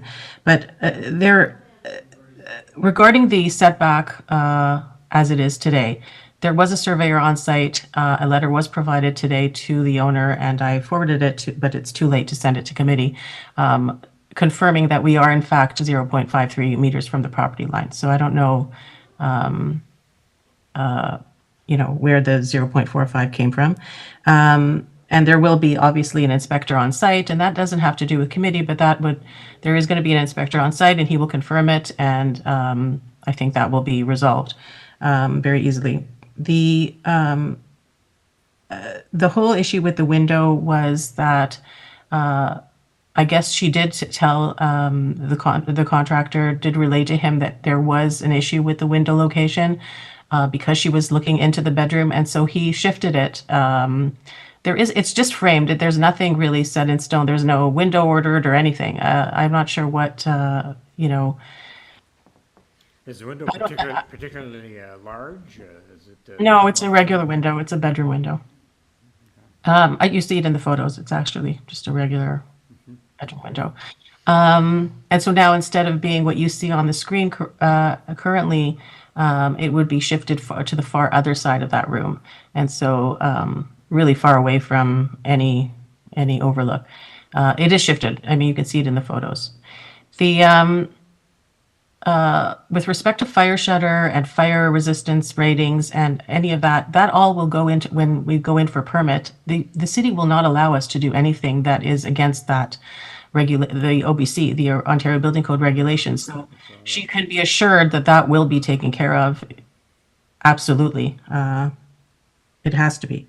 There will be the contracting, will be implementing Type X fire-rated drywall along with a fire-rated stucco. Everything is going to be as per the OBC regulations, including the fire shutter. So that is just standard practice when we're close to a property line beyond the 4-foot allowance.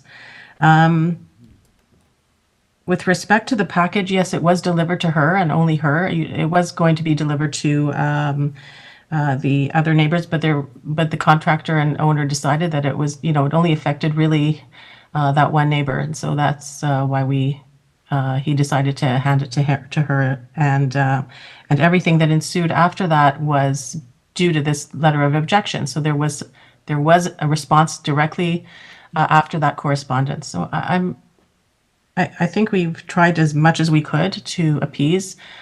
Just mind you that if this was the 2-story dwelling and with all the windows that were there, with the height, there would have been not only a lot of overlook, but also a lot of, loss of, light. So, and the setback that she mentioned on either side, that there's no setback, there is a setback, quite a large setback on the other side. It exists. Mind you, this is an addition to an existing dwelling. It's not brand new. So that's all I have to say, really. All right, thank you.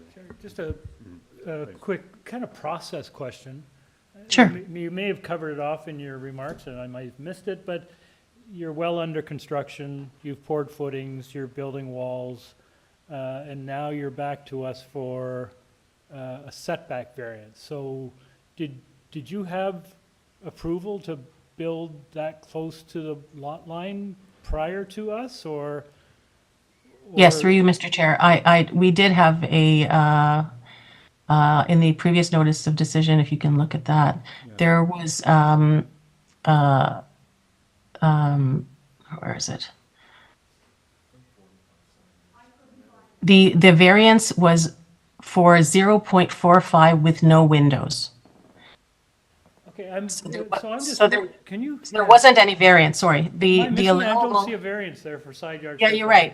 The allowable is 0.45 meters with no windows. Right. And at the time, there weren't any windows on that notice of approval, because that was pertaining to a second, a 2-story dwelling, which was 0.9 meters from the property line. It was in compliance. Okay, so you poured the foundation, you built the walls in accordance. So we received a permit. So we went in for permit using some of the variances from that other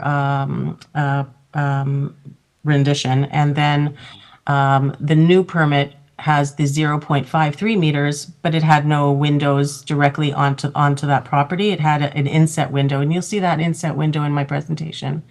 I think it's on page, let me just see. It's on slide number 4, maybe? Yeah, I'm just trying Yeah, to there it is. establish a bit of a timeline here. So you got, you were within the as-of-right envelope for side yard setback. As you constructed, you used some of the variances from your previous approval.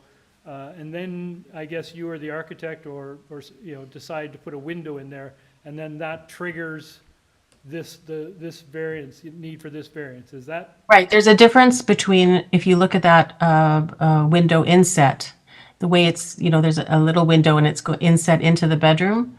So there's a big difference between that and just doing it. And mind you, the foundation wall is straight in the permit, so it didn't have anything to do with that. It just had to do with that one window.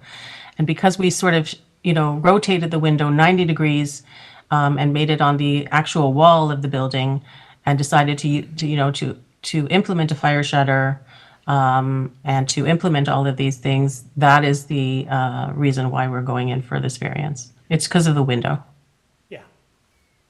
Yeah. I just think, should it be to permit a side yard window or construct, or just trying to get the wording is in the new dwelling. Well, I'm saying the purpose of the application is to construct a new blah, blah, blah, blah, and a south side window. Right, The right, window's right. already constructed. Well, the window's constructed. It doesn't matter if it's constructed or not. But if you to word it, I would, say that the new dwelling will be located 0.53 meters from the side lot line, with a window at the, instead of it being I'm at. just going to interrupt you, Sabrina.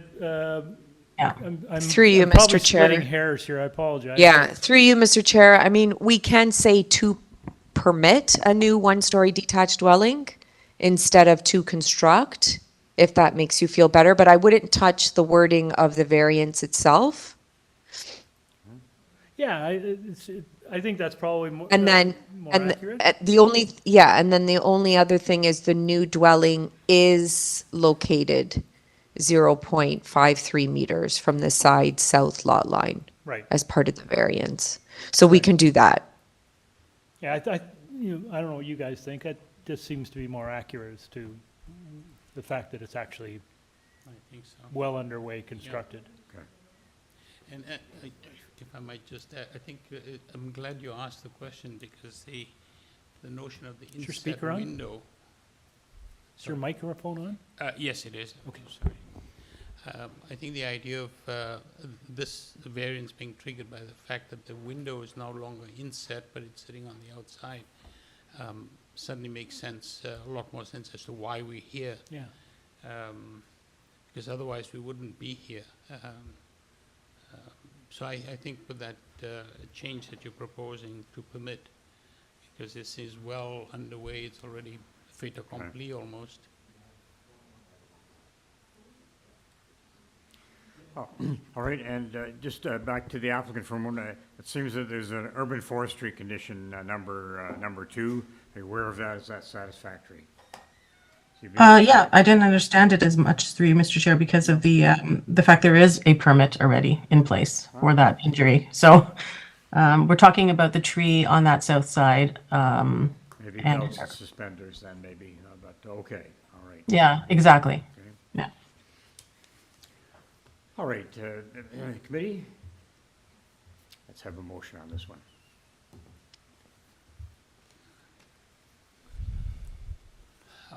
Sure. No, you go ahead. I'll defer to you.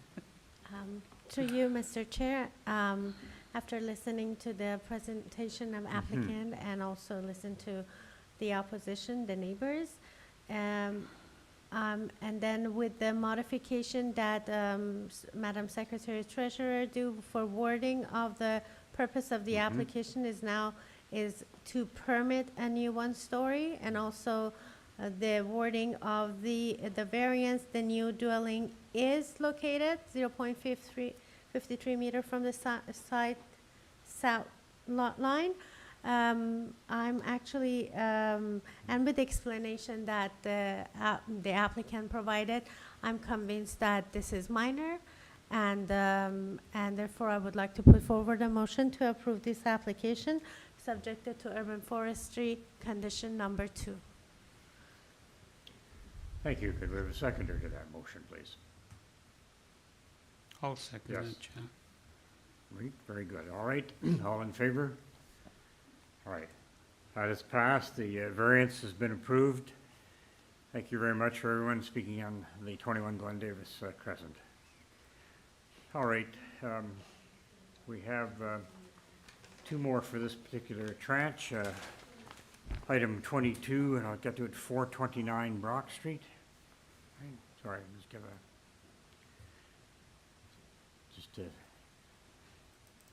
okay, just calling up some material as the room gets cleared. So 429 Brock Avenue, here's the purpose, is to construct a new two-story ancillary building containing one laneway suite on both levels. In the rear yard, abutting the laneway, the existing detached garage will be demolished. Just I read that out, I'm just thinking as an issue earlier, I think it's just one suite with on both levels, but we'll find that out. Committee had the following for us: the plan of survey, site plan, floor plans, and elevations. A revised site plan, floor plans, and elevations were received July 10th, 24. 6 photographs of trees, a covering letter from Sean Galbraith as agent. Finally, in terms of comments, etc., we have transportation, a report from Transportation Services, and also from Tree Protection. So we'll just. Through the chair, we have the agent on the line and no registered speakers for this item. This is 22, right? Hi, good afternoon. Yes, the applicant or agent. I wonder if you'd identify yourself and give us your address, please.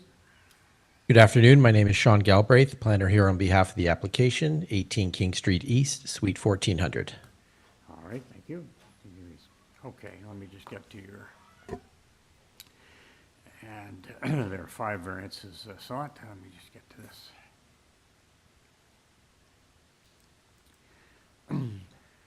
There are no speakers, but I'm going to ask you just to give us a concise presentation of your application here, and perhaps I kind of stalled on the laneway suite, just so we'll understand if there's just 1 or 2 there.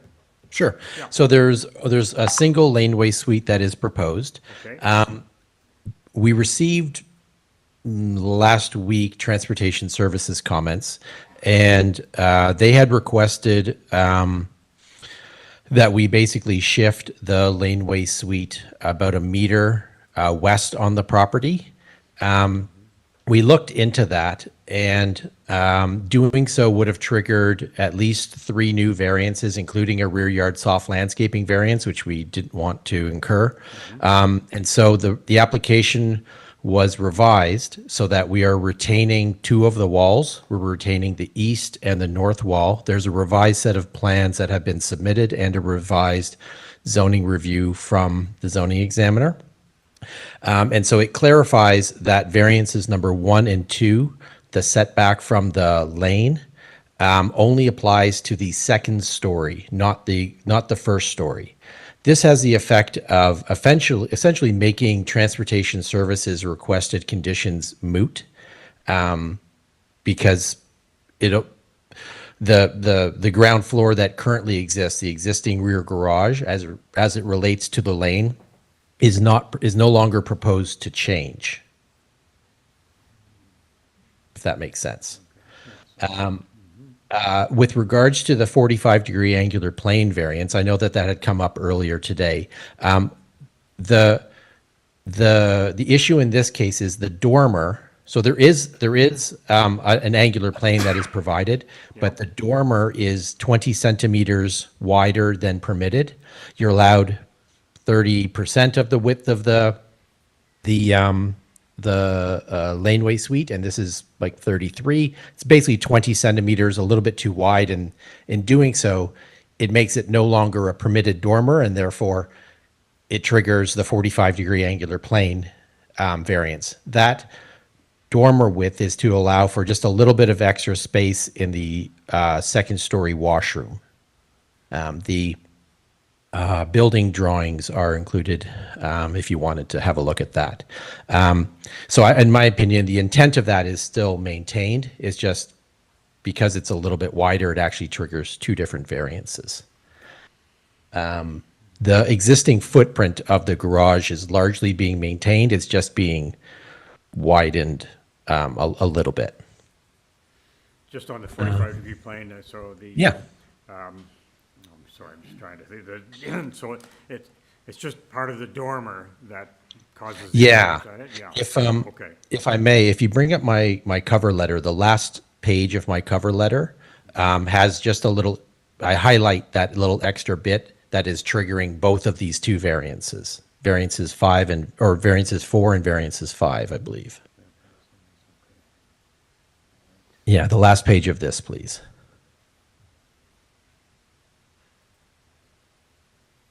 There we go. On the right there. So the little pink, outline is the dormer, and the blue highlighted area is that little bit of extra dormer width to allow for a more functional washroom on the second floor. That little blue stripe triggers two different variances. One, the width of the dormer, and two, the angular plane. All of the area to the right of that blue is on an angle, is the angular plane. Thanks very much. You're welcome. Any other questions? Yes. Yeah, Chair, thanks. Mr. Galway, just so I understand, you dealing with transportation, so you're stepping back the main floor, but the second story is still cantilevered out, or? No, I understand the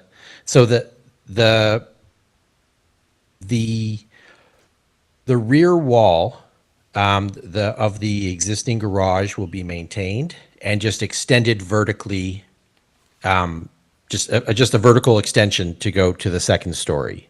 As the existing wall is to remain, as you can see there with the bubbled in area, as the existing wall is to remain, it's grandfathered, and therefore the variance doesn't, the two variances regarding the setback from the lane don't apply to it. Right. So it would only apply to the vertical addition, i.e. the second floor, and if the conditions that have been requested by transportation were to be carried forward by the committee, it would force a step back of that second floor, which doesn't really serve the purpose of the condition, which was to push the building back into the lot and create a smaller rear yard and have the effect of triggering like landscaping variances and other things. No, I think I understand. Thank you. You're welcome. We tried to ask Transportation Services to issue an update, but they didn't want to consider it. So they'd be happy with your elegant solution then? I would think so. We really tried to get them to review the latest drawings. It was circulated to them, but they eventually said they didn't have time to do it. Okay, thank you. But this effectively negates the purpose. The purpose of their requested conditions was to shift the laneway suite. We're not doing that because we're retaining the existing walls, and that has the effect of basically nullifying the purpose of their conditions. Right, I understand. Thanks. You're welcome. All right, there are no other speakers, so fine. We'll take this into committee. I think we can consider a motion. Just a question to you, Mr. Chair, from the applicant. Just like one more time, I would like to get a clarification regarding the variance number 1 and 3. So this is an existing, triggered by existing condition? Yeah. So we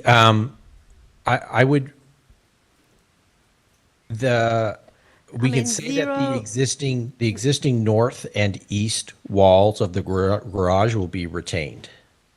North and east. Yes. So then you just extend it to the south. So means the variance number 3 is It's not Variance existing. number 3 is the same. That's the south side yard setback. Yes, but you mentioned you keep the east and north wall. That's, So yes, that means is correct. The south is the new. So it means Correct, this the south- variance number 3 is triggered by the new location of the laneway suite. Yes, that is correct. The wall is being placed in the same location as the existing wall, but it will be a new wall. But not the south one. Correct. The south and the west walls will be new. South and the west, or the north and the east. Yeah, north and east will be retained and Retained. extended vertically, and the west and the south will be new.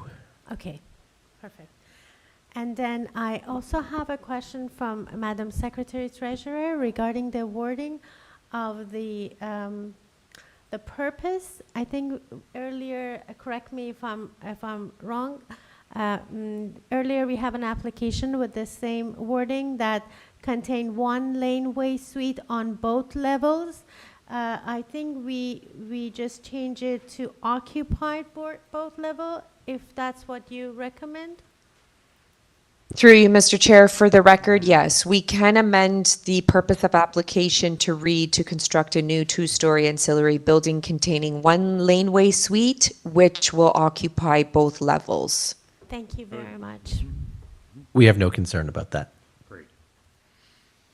Ms. Ellis, would you care to proceed with a motion?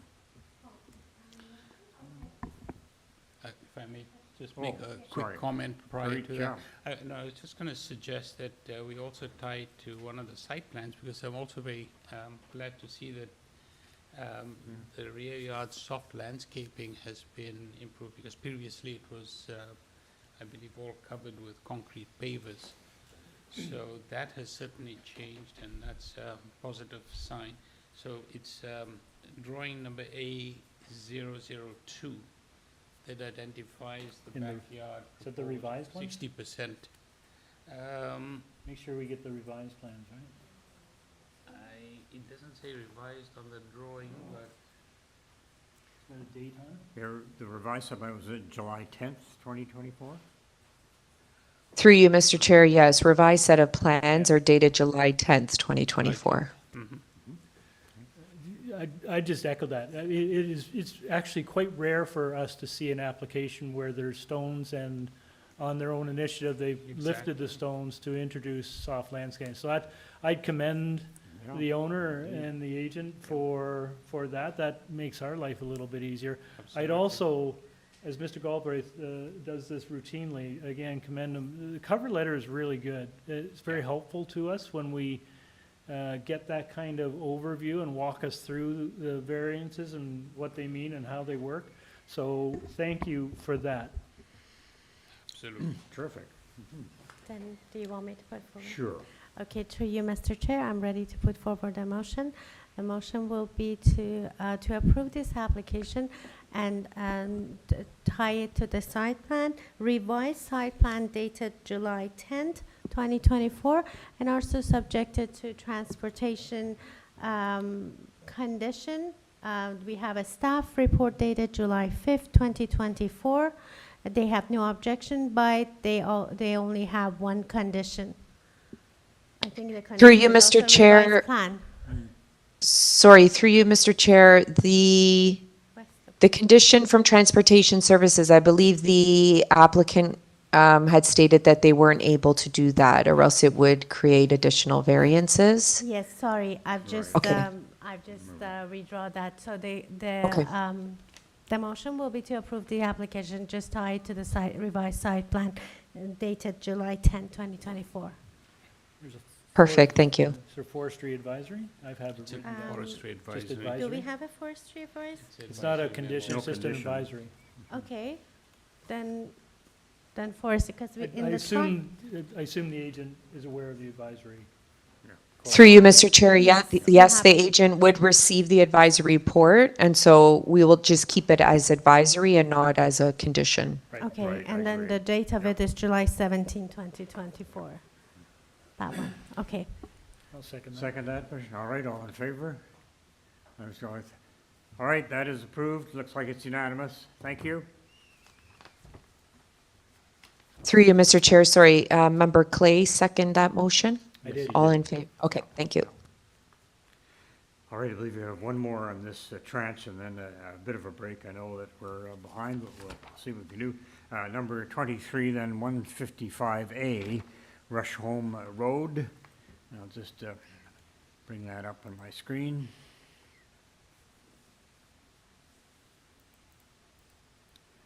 Members and members of the public, the purpose is to alter the existing two-story detached dwelling by constructing a rear one-story addition with a rear basement walkout and a rear covered ground floor deck, a veranda, with an accessible ramp. Committee has the following: a copy of a plan of survey, site plan, floor plans, and elevations, 4 photographs of trees on the subject property. There is a reference to a 2001 Committee of Adjustment decision. There's a planning rationale that's being put forward by David Riley. In support, we note that there's a 10-signature petition in support signed by owners and occupants of various addresses, but on this street, Rusholme Road. Yes. Yes. So we have Through the chair, we have the agent online and no registered speakers to this item. All right.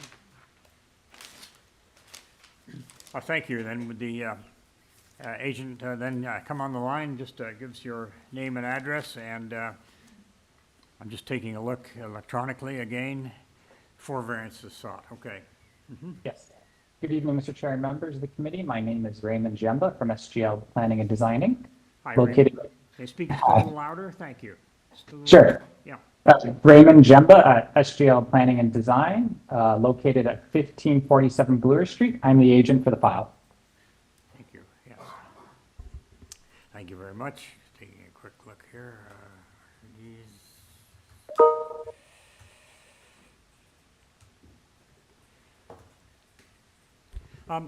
Okay, maybe I'll just ask you, just item 4, variance 4, I should say. So there's a reduction in soft landscaping, and if you've been listening to some of the applications today, we're even more sensitive, I think, to that issue given the rainfall that Toronto had yesterday.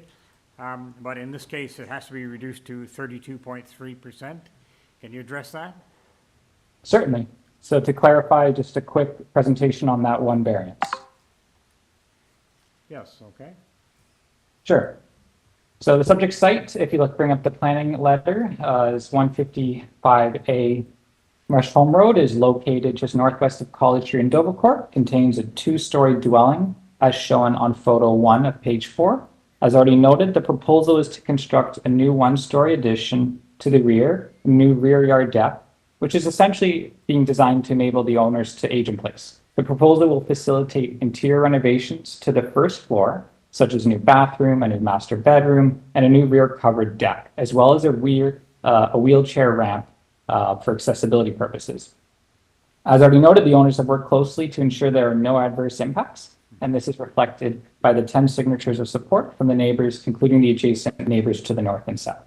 As already discussed, I'm going to jump ahead to the 4th variance, which seeks to permit a rear yard soft landscaping of 32.3%, whereas the bylaw requires 50%. The proposed reduction in rear yard soft landscaping is required mainly to provide that wheelchair accessible ramp, which is a critical piece to enable the owners to age in place. The whole first floor is being renovated for that purpose to ensure it's wheelchair accessible and they have all the amenities on the first floor. To compensate for the new hardscaping that's being introduced, all new paving in the rear yard is proposed to be permeable, which is shown on figure 4 and on the cover letter with the herringbone pattern. Together, the existing rear yard soft landscaping that is being maintained and the new permeable pavers have an area combined together of 114 square meters, which is close to meeting the required 122 square meters by the bylaw. It's important to also note that all other soft landscaping requirements are being met. Just like a quick note, obviously there has been some flooding that has occurred and in the city, and we're all very conscious of this. And I think there's been a significant effort to ensure that there is still, as much as possible, soft landscaping and permeable pavers in the backyard. And any issues of flooding and stormwater management would be addressed through the building permit stage to ensure that it's contained on site. Overall, it is my opinion that the proposal meets the floor test by proposing an addition to a permitted built form while enabling the owners to age in place and have mitigated all potential impacts. Thank you for your time, and I'm available for any questions. Yes, members, any questions of the applicant? And we see there are no speakers. There's no one here in opposition or online. If you don't say anything, be glad to entertain a motion.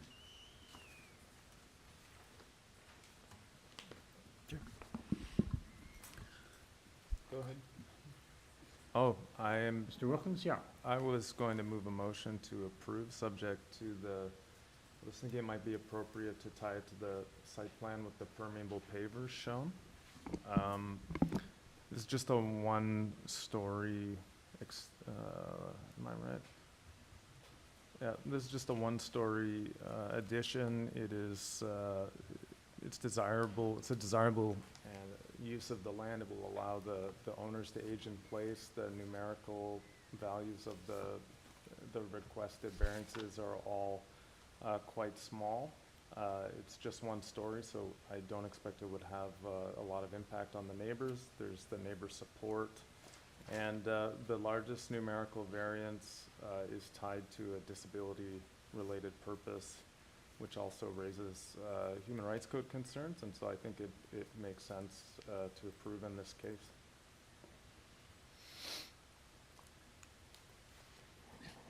Yes. I'll second that, Chair. All right. All right. All in favor then? Right? All right. You have your approval, sir, unanimous approval on that. Thank you. So it's just about 5:15. I'm suggesting that we break till 5:30, and then we'll start the last tranche of item 24. Yes.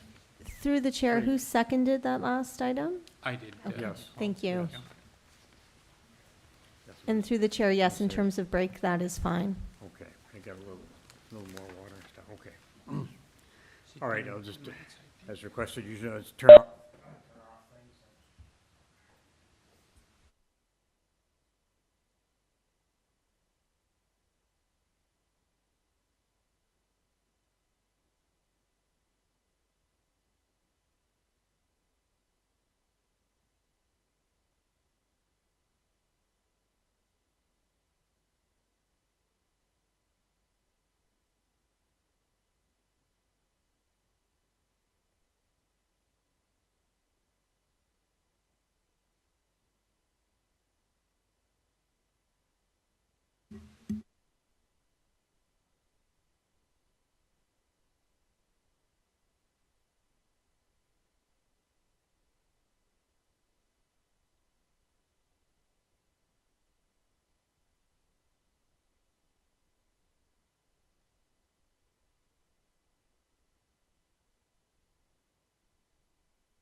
Item 24 on our agenda is concerning 171 Dunvegan Road. I'll tell you about the purpose, etc., although members probably remember that this matter has been before us before. It's got some history. And the purpose of this application is to construct a new 3-story detached dwelling with a front yard circular driveway, abutting a front integral garage, a front covered porch, front second floor Juliet balconies, and a rear ground floor terrace. Committee headed before the following communications: a copy of plan of survey, site plan, floor plans, and elevations, covering letter from the agent, a 2022 decision of the Committee of Adjustment, also in 2022, a decision of the Toronto Local Appeal Board. Then we also have an arborist report, presentation materials from Yoon and Yang as agent, and finally we have a staff report concerning the tree protection and plan review. And as mentioned, we've had this application before us in the past. Nicole, could I check with you then as to who we have available here? Through the chair, yes, we have the agent on the line and no registered speakers for this item. Hi, all right, with the agent acting for the applicant on this 171. Good evening, Mr. Chair. It's David Bronskill. I was having, Mr. Chair, a hard time hearing your microphone, which I'm not sure whether it was on or not, maybe. Because it's not totally on now. That's... Now it is, Mr. Bronskill, and Thanks, sir. Nice to have you aboard. I know you've been on board on this before. It seems, I guess, that the largest change is that there's to be a circular driveway put on the property, and that changes it from the earlier look. Is that right? That is correct, sir. It did go to T-Lab last time. Yes. A revised set of plans were presented to T-Lab with a revised set of variances as well. The depth was slightly decreased. The FSI was slightly decreased, and there was a stair variance that was removed. T-Lab did, in its decision, authorize those variances, but include a condition, on consent, I should say. It wasn't imposed, but it was on consent, that construction be substantially in accordance with the plans, and therefore it did not show the circular driveway. I can advise the committee the variances being sought here are the same. We do need to seek them again. We worked this out with staff, with my thanks. We do need to seek them again because we are essentially getting rid of the previous condition. We would have no opposition if a condition is approved that requires construction substantially in accordance with these plans, because they have been updated.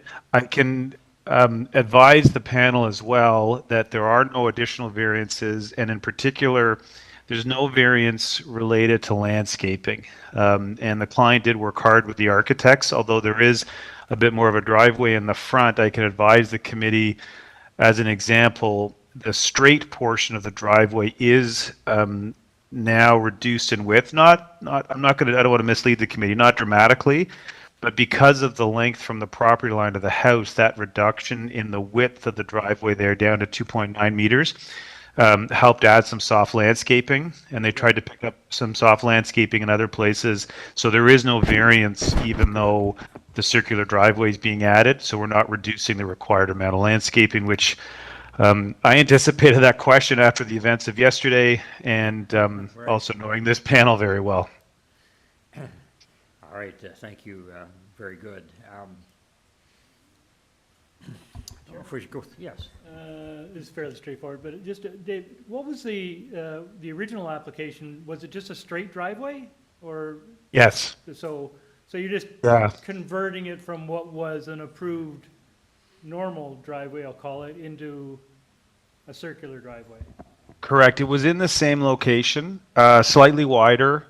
As the constructions occurred, the client would like to have it. They do exist on the street. I mean, this is one of those areas with sufficient lot widths, and they are there in abundance. When I went and actually checked the other night again, what's interesting is some of them some of them don't have the soft landscaping. And our client did reach out to neighbors to check in because there were some neighbors at the last TLAB matter too, just to advise everybody. And again, I don't want to mislead the committee. There are 2 trees that are shown on the plan there being removed. One was already being removed, the tree on the left. The tree on the right's now also proposed for removal. There is an urban forestry condition that should be imposed. This is a technical term. It's a gnarly magnolia, the one that's on the right. I made sure I had the arborist report up for it because it's one that likely in the end makes sense to remove, but that is a change as well. That tree there on the right was not previously slated for removal, but it is now proposed for removal. It's got a vertical crack. It's also got a trunk wound near the base. It's a magnolia, and obviously we'll work with urban forestry staff. Oh, thank you to staff. We'll work with urban forestry staff on appropriate replanting compensation as part of the permitting process. All right. So the chair's got a few questions with respect to the application, and when this originally came in and looked at it, there are big jumps in building length and building depth, and at one point, I guess that was 2022, the then Committee of Adjustment refused it, but it went to TLAB, and TLAB seems to have approved those particular variances, those particular lengths. They're either the same or pretty close to. And Mr. Bronson, it just leaves us in a little funny position, which we're trying to sort out. There is a new proposed circular driveway, so the application is back to us. But on the issue of a couple of very large variances, TLAB, and of course they have an opportunity to hear a lot more evidence and hear from professional planners than we have a chance to do at committee. But in any event, they approved essentially those lengths, and these are what your applicant is seeking today. And Correct, they did. My 5 minutes have run out, so I can. All right. Yes, okay. So I don't know if you want to address that as a saying, you know, we've. I think it's a new application before us. Yeah, it is. It is. I mean, technically, it is a new application. All the variances are the same. We did in the package include, as we often do with the assistants of Mr. Wengel's office, the numbers, just so you would have them. I mean, a lot happens in time. You can see where we're seeking 81.64. Directly kitty corner, it's 87.7. There's a slew of mid to high 80s into the 90s. A little bit further south from our client's site, there's actually 100. So the densities, the FSIs, this is the range. We also included a slide of the numeric length and depths, so you could see those in context. And again, numerically, similar ones have been granted. This is an interesting case where the actual length goes to the back of the one-story portion. The upper, if I can call it sort of the second-story portion, is no further back than the house directly to the north there on the left. And then there's one of those covered outdoor rooms completing that area beyond the projection. So it's really to enable that one-story portion. And again, the neighbors at 173 and 169 have not expressed any concerns. And sorry, Mr. Chair, we did include, if you need them on the slide too, second floor length 18.96, third floor length 15.67. So the length and depth obviously decrease as you come up through the second and third stories of this home. That's helpful, yes. Yeah. I have to admit, I'm surprised that there are no speakers registered on this, either for or against. So I take it a lot of work has been done outside of the. There have been active neighbors previously. Good conversations have continued. I know my client's appreciative of those conversations. They've continued since the TLAB decision and through this application as well. Thank you so much. Members, I'm sorry I kind of monopolized things here. Any questions or comments from Mr. Brownskill? Yes. Thank you, Chair. I know Mr. Bronskill tries very hard, and he works very hard at He does. what he does. I still have a very difficult time with the length and depth of this project, particularly the basement that extends beyond most of the rear of the house. I just find it really difficult to bring myself to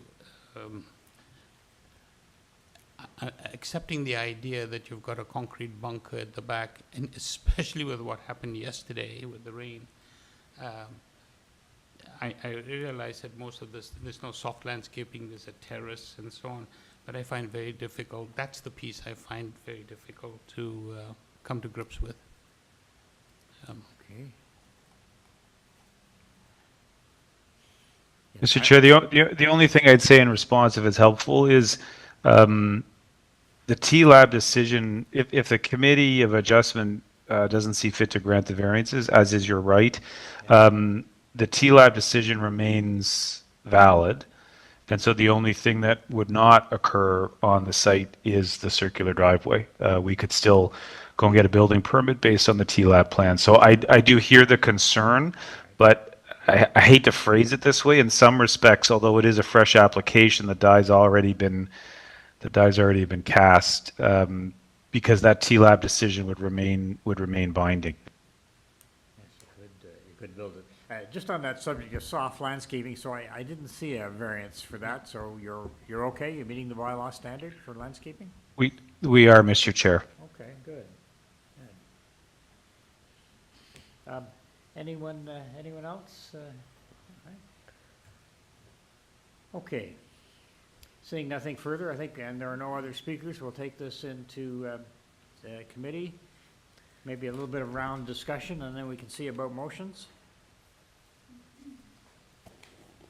So I just can comment to Yes. you, Mr. Chair. I also still believe that length and depth is not minor, and I understand that they have a TLAB decisions and they Yes. can go ahead and build the building as this, but that's, if I look at this application with a fresh eye, which not knowing that TLAB had another decision, so to my eyes, this variance number 1, length, and variance number 3, depth, it's a little bit more than minor. You know, fair enough. Troubled by this myself, with TLAB having okayed those variances. Anyone else? Yeah. Yeah, Larry. I'll speak to this. I recall this one when it was before us before. I know I supported it. I know others didn't. I totally appreciate, particularly Zahir's concern. It's a common concern about the extension, particularly of underground structures into mostly the rear yard. But I do think it is underground, and we are going to be informed, I think, hopefully in the new year by some policy work about subterranean structures. Good, good. I don't think we have the benefit of that information just yet, and we will be, I think, in a better position to make decisions on these types of applications going forward. But in the absence of that, you know, I look at this neighborhood. This neighborhood is in fact characterized by really quite large structures. Yes. Many of them are already quite deep in their lots. The lots are large in this area. I think they can and do and have accommodated larger structures over time. I don't see this as being dramatically different from the kind of the prevailing structure in this particular neighborhood. Chair, as you pointed out, this has been to TLAB. It's had a fulsome discussion with planners and lawyers and such on both sides, and a good opportunity to weigh the pros and cons of this application, and the tribunal seen fit to approve that. I think that while it shouldn't necessarily change our view, but it should guide us a little bit. I think frankly, what is really just before us today is a circular driveway. That is all we're really being asked for. It's a technicality that we have these other variances before us. They have already been approved. The only one, I think, that is related to the new work is the front yard setback. I'm assuming, or is it just the site plan? The approval of the site plan? Maybe it's just the approval of the site plan. So I think this is a very minor change to an already approved application, and I think it's quite supportable. All right, when does the motion come forth on this then? Go ahead, I'll Mr. move, Yep. Chair, approval. I think I heard the agent suggest that we should tie this to the new revised site plan. I think that would be a good idea. So I will move approval of this application, subject to forestry number 2, and note for the record that we have a new term called gnarly magnolia. I don't know if I've heard that one before, but I think that should be vested in the vernacular. I don't, did he say anything about the drive being permeable? No. No? I didn't. No, no. Okay. So that's my motion. All right, and you said you wanted to tie it to whatever recent Tie it site to the plan? revised plans. Okay, I don't see revised plan. Sounds good. Sorry, through you, Mr. Chair, Member Clay, do you want to include permeable pavers Well, on can the I- circular driveway? It's a good suggestion, Sabrina. Can we, Yeah, Chair, but- with your indulgence, yeah. can we just come out of committee first? sure. I want to For sure. confirm whether in fact I heard that or not. Mr. Bronskill, you know this committee loves permeable pavers. Is that something your client would be open to? Yes, I had not mentioned it, and it is something their client would be open to. That's great, thank you. All right, so I will add that condition for permeable pavers for the circular right. drive. The chair will second that. Motion to approve, subject to urban forestry, subject to the site plan and the permeable pavers. Okay. All right, all in favor, there's a motion before, and we have, all right, we have 3 and 2 dissenters. That is fine. So, Mr. Bronskill, it passes, a divided result here, but the application is approved. Thank you.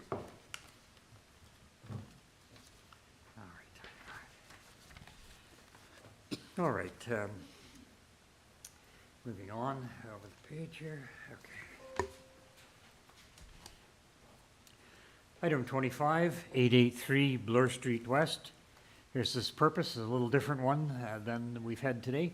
To convert the existing 2-story commercial building containing 1 eating establishment on the ground floor and 1 dental office on the 2nd story into a mixed-use building. Sorry, I'm just going to break off staff, sorry. I'm sorry, so doing that, and by constructing 5 residential dwelling units within the existing 2nd-story vacant commercial space. Eating establishment and the dental office will be maintained and unaltered. And I take it because there's a dental office on the 2nd floor, there's an issue or question then about it also having residential. Here's what we've got. Plan of survey, site plan, floor plans, and elevations. A revised site plan, floor plans, and elevations that was received July the 12th. 3 photographs of the subject property. Correspondence from Rila Wang as agent. And then I think it's just a transportation engineering email. All right. Through the chair, we do have the agent online, and we do have a registered speaker listed in interest. That's Mark Appleby of the same building, Suite 201. They appear to keep popping on and off online. Let's do a final check to see if they are here. Appears they are. Mark Appleby, you've been unmuted. Sorry, we're just checking to make sure that you're there. Your recording has reached maximum length. If you are satisfied with your message, press 1. Okay, through the chair, it appears that Mark Appleby is not here, so for now, we just have the agent on the line. Well, we'll give him a call. Okay, sorry, will the agent please identify, give us your name, please, and your address?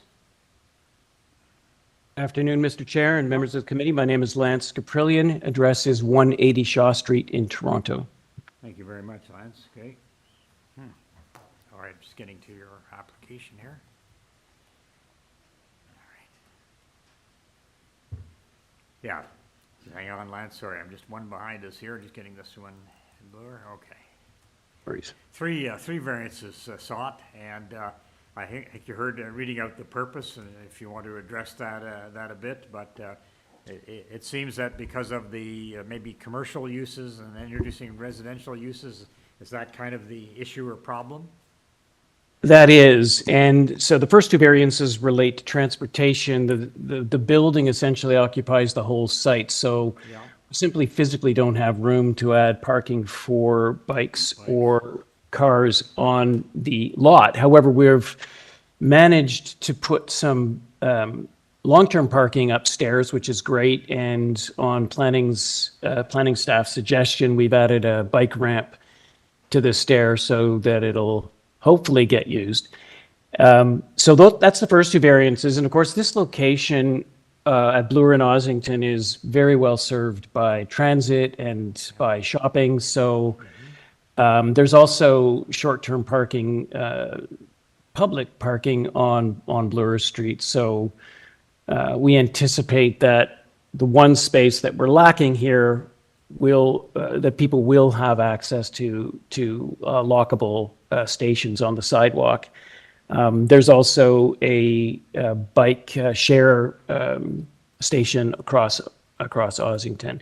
So you've described it accurately. We've got this empty commercial space that's doing nothing, and a very successful dental office there, and a McDonald's down below, which are doing well. They're in a great location for what they're doing. And so the idea here is to address these new residences to Ossington so that, there's the commercial address to Bloor, and then these are addressed to Ossington.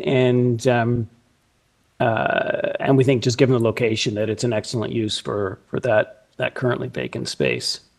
And it does trigger the variance number 3, which is the commercial beside rather than under the residential. But we think having them on addressing the two different streets acts to mitigate any impact that condition may have here. All right. And that bicycle ramp that you mentioned, is that set out in the revised site plan that I guess we received July 12th? That's the revision, exactly. And it's just in the... We tie it to that. Sorry, go ahead. Thank you. Yeah, it's right. That's perfect. Thank you. So it's that, the circle at the side. Yeah.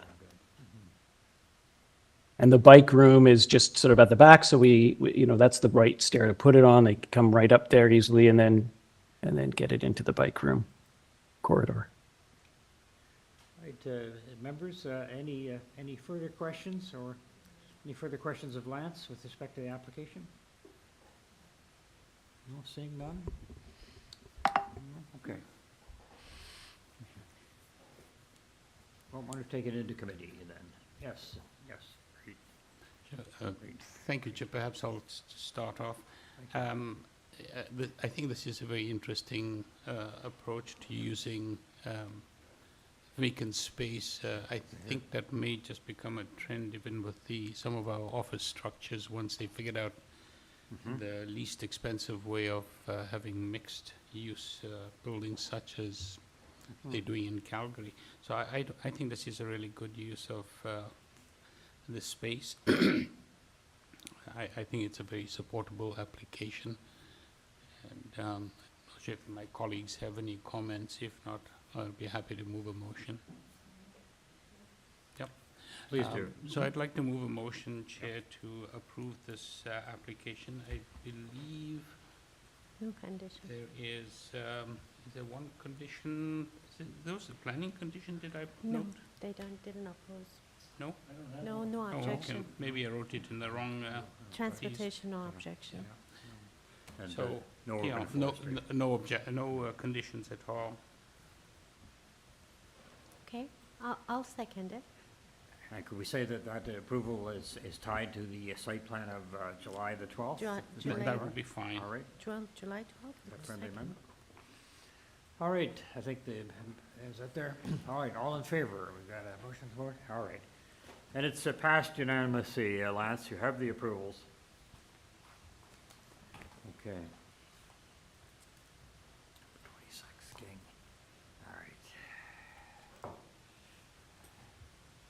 All right. Item 26 in the property 321 to 333 King Street. Okay. Just get to that. Right. Sorry, I'll get to that. Yeah, I noticed there was a planning staff report subsequent to that as well. All right. Okay. The item at 321, 333 King Street West, purpose permit the reduction of residential parking spaces provided within the 48-story mixed-use building. So they're reducing some residential parking spaces. We have the following material quite a bit. Copy of the plan of survey, site plan, floor plans and elevations, one photograph of trees, cover letter, and email from Alexander Hardy as agent. We have annotated plans, photographs, and a parking chart from Alexander Hardy as agent. Also cited are site-specific zoning bylaw numbers 494/2007 and 122/2020, approved by the, looks like the local appeal tribunal. Commenting agencies, email correspondence from Heritage Preservation here in the city, transportation, planning and review, and a staff report from the manager of community planning, received July 10th, 2024. All right. Through the chair, we have the agent online and no registered speakers for this item. All right. Well, all right, would he or she please just speak up, identify yourself, please get your name and address for the record, and then we can have a discussion here. Sure. Good afternoon, Mr. Chair. My name is Amanda Kozlowski. My address, Suite 318, 1600 Steeles Avenue West in Vaughan. Yes. All right. Yes, thank you very much. I'm just taking a look at these applications.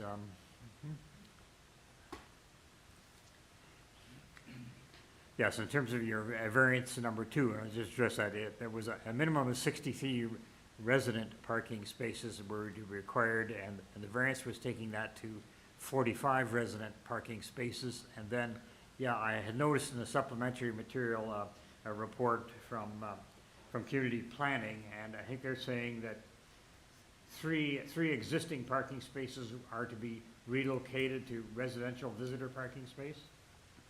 I'm not sure quite how I interpret that, but sorry, as agent, have you seen that or just heard that from community planning?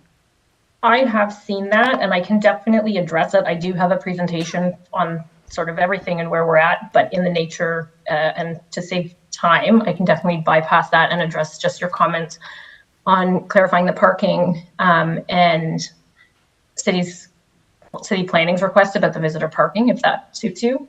Yes. Okay, sure. So it is true, we are asking for a reduction in parking from 63 to 45 equivalent spaces, and I'm saying equivalent. So right now, there are 63 parking spaces that are required, and that's made up of 3 car share spaces, and that is the equivalent of 12 visitor park or 12 residential spaces on site. So, and on top of that, there are 51 residential spaces. So there's actually 54 parking spaces on site, and that meets the current zoning bylaw. What we're looking to do with this variance is to shift where those parking spaces can be used or how they can be used, because there's a significant oversupply of parking. There was very low demand. And so the 54 actual parking spaces will still be on site. We're just breaking them down a little differently. So there will be 45 now required as a minimum for residential, and that includes 3 car share spaces, which is 12, and then 33 residential parking spaces that have been sold and will remain designated for residential. The 18 remaining spaces will be sort of a free-for-all within the building, and they can be sold to residential unit owners or to retail unit owners, but we wanted to add the flexibility, and so that's what this variance does. We did see staff's request to incorporate 3 visitor parking spaces. The one problem that we have with that is that the building is built, and we're hoping to register in September, but around Labor Day. We never contemplated public access to the underground. And so there's no intercom, there's no signage, there's no way to incorporate that now because the building is built. And so unfortunately, adding these 3 visitor parking spaces isn't feasible at this time, or really ever. I've been told it would be very challenging to do that. I also wanted to use some time to ask, because it did come to our attention yesterday that there was a typo in the zoning standard reference in our request for variance number 1. So we referenced section 2E of bylaw 494/2007, and we should have referenced section 2A. So this in no way affects the variances being requested or their ultimate interpretation. And I believe it's within the committee's power to make the small technical adjustments to correct this error without deferring the application. To date, we haven't had anyone from the community, the city, or their stakeholders provide comments specific to the requested variances, apart from the request for visitor parking, which is technically not really possible to do. I reached out several times to the commenting planner, and I wasn't able to get through, so I couldn't talk it through with them. But what we're hoping to do is have the technical amendment made today so that we don't have to delay registration. We are currently hoping to register over the Labor Day weekend on or around, and that's so that final closings can happen before the holidays, which we know purchasers really like.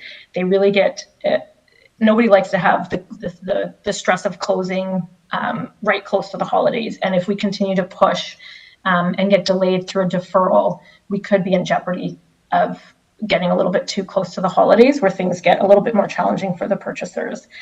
So I believe that committee is in a position to make that technical adjustment today and would ask for your consideration. I hope I've answered the technical question about a reduction in variances. The city does now have a bylaw with no minimum residential parking spaces. So we are maintaining the same number of physical parking spaces on site. The variance being requested just allows us some flexibility in who within the building can purchase those paid spaces. Just so I understand, I think there are no visitor parking spaces, is that correct? You're built? And the site-specific bylaw says no visitor parking spaces are required. I see, okay. Yeah. Sorry, others? Yeah, Can I please. say, so let's just probe that a little bit. So do you know why planning staff then have asked for 3? Is it like a standard ratio, or like, do you have any sense of why they want visitor parking spots when it sounds like it's unfeasible for right now for you to do that? Unfortunately, no. We got the request, or we saw the comments made last week, and we reached out immediately through email, and I've made, I think, 3 phone calls, and we haven't gotten any response. So I don't unfortunately know why that request was made. It is in addition, like, we have a site-specific bylaw that says no visitor parking is required. Yeah. And as a result, it wasn't designed into the building. There's no public access. Okay. Just one other, just sort of a clarification. You mentioned 3 car share spots. You say those count for 12 residential spaces? Is there like a 4-to-1? Yes. There? I see. Okay. Yeah, and that's also in the site-specific bylaw. Oh, I see. It's in the site-specific bylaw. Okay. Good. Yeah. Okay. Any other questions? I'm just going to ask you just to go through number 1 again. I was trying to stay with you, but I lost it a bit in terms of what needs to be changed there for you in terms of the number 1 variance. So this relates to obstructions and parking spaces, and Yes. We got something got left out, or we got something wrong there? Can you help us? Through you, Mr. Chair, correct. Variance number 1 is because through the construction process, as always happens, no matter how many times we tell them to watch out, there was mechanical and electrical equipment installed adjacent to the site. And so we did upload a presentation, and there are some photos of the obstructions and the encroachments. There are 3 parking spaces that are affected by both an obstruction on one side, which would result in a required wider parking space. So the typical parking space is 2.6 meters wide. When it's obstructed, it needs to be 2.9 meters. These 3 parking spaces have not been assigned to a purchaser yet, so they're unsold. And so when they are going to be sold, if approved, we would sell them as small car spaces so that the purchasers are aware of these obstructions. So there's obstructions on one side of the parking space, and then there's a small encroachment of a pipe chase that was installed, and then there was a steel barrier to protect that pipe installed around it. And those encroachments are at most 25 centimeters by 30 centimeters right in the back corner of each lot or each parking space. In terms of the technical adjustment that we're hoping, we, as you can see, identified the variance needing to be done to section 2E1. That, if you look at that section, is just the definition of an obstruction, which we're not trying to vary. What we're just saying is we want to allow for the obstruction and the encroachments, which is actually section 2A. And it just relates to 3 parking spaces, yeah, okay. Just the 3 parking spaces, correct. Thank you, Rachel. Sorry, through you, Mr. Chair, can I ask staff to present the bylaw, which we have on the screen? Okay, thank you. Okay, 2A from bylaw 494-2007 refers to length, height, and width of parking spaces. And then it goes on to talk about the increase on each of the sides. And then if we scroll down to E, this is where it talks about obstructions. So I'm wondering if we did actually capture, or the applicant captured the variance correctly and the section, because they did fill out a waiver form. My concern here is that do they need an additional variance pertaining to 2A regarding length, height, and width of parking space? That wasn't part of the notification. So we can't just switch sections without understanding that better, because as it reads here for 2E, it does talk about obstructions. And that's what the variance speaks to. 2A talks, sorry, Will, if you can just scroll up to 2A. It talks about dimensions of parking spaces. So do they need to seek a variance for both dimensions of parking spaces as well as obstruction to parking spaces? May I present my, I guess, opinion of it? Go ahead. In the way I interpret it? Yes. So the way that I read, I've got it here in front of me.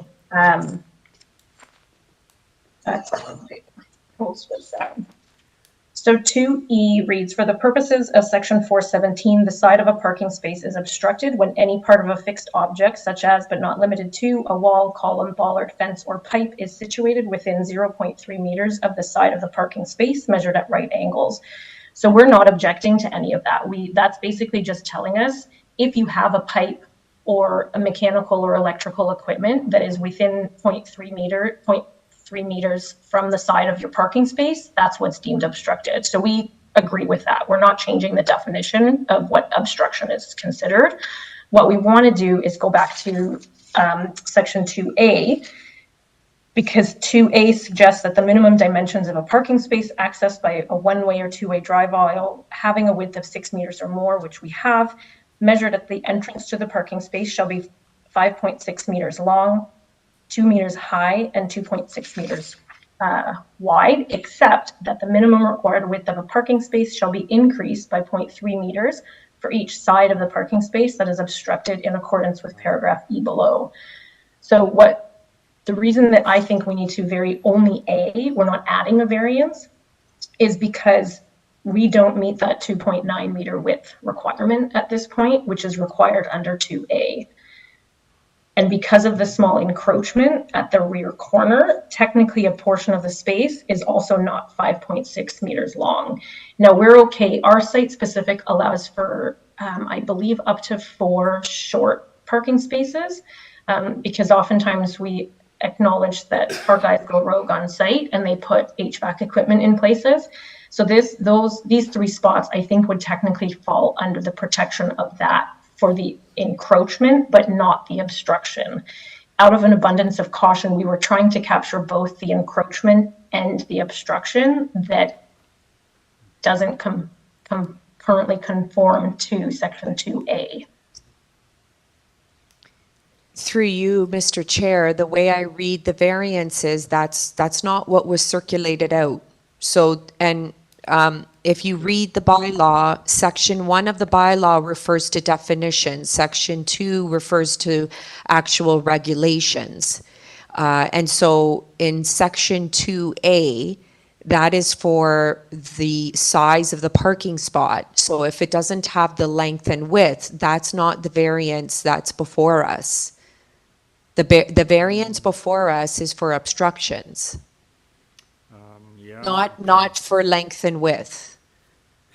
And so I'm worried that maybe a variance was missed, given that this is a waiver form and it didn't go through a zoning review. I mean, the committee can review this application today and render a decision. The applicant may find themselves back at committee if a variance has been missed for size of parking spaces.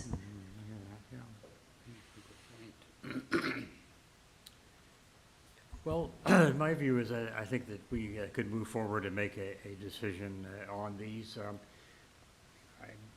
I just haven't parsed all the sections of the zoning bylaw, but I guess if you're saying if the length and width of the parking spaces are there, but are obstructed, yeah, I guess I'm saying, isn't it the right measurement, but subject to obstruction, for which we can give some variance? Through you, Mr. Chair, the only thing I would caution is that I don't believe we can make a change to the section as required, like as being requested, because the section for the wording of that variance does relate to section 2E of bylaw 494-2007. Well, just back to the applicant, do you want us to defer this to give you a chance to address that issue? Because it's sounding like if say committee moves today and approves these variances, it may not solve your problem. Through you, Mr. Chair, I believe that if we can't make the technical adjustment so that the variance number 1 reads 2A, I would ask for a deferral and that staff get us on the very next possible committee date, and I'll do anything in my power to make that happen just so that we can stay ahead of registration target. The lower section of section 2A does mention obstruction, which is why the variance was worded the way it was, basically saying the side wall is obstructed and there is an encroachment of 25 by 30 centimeters in these parking spaces. So that is picked up in the variance. We're not changing the definition of what an obstruction is. It's just we're talking about how this space is obstructed. We still meet the 2.6 meter wide, but we just kind of ignore the obstruction because there is an obstruction, but we want to keep the 2.6 meters, which is why we didn't vary 2.6 meters. We didn't vary the 5.6 because we are just allowing for the encroachment into that space of 25 by 30 centimeters. The 3 spaces have a similar encroachment, and so we didn't. Well, I think we'll take you on your offer to defer and to get it back on as soon as we can, so that so that the issue can be further, refined and looked at. And if you proceeded by waiver, I guess you should get a zoning examiner to weigh in on this too. So that's my suggestion, unless you strongly oppose it. No, I'm okay with the deferral at this point. Thank you very much.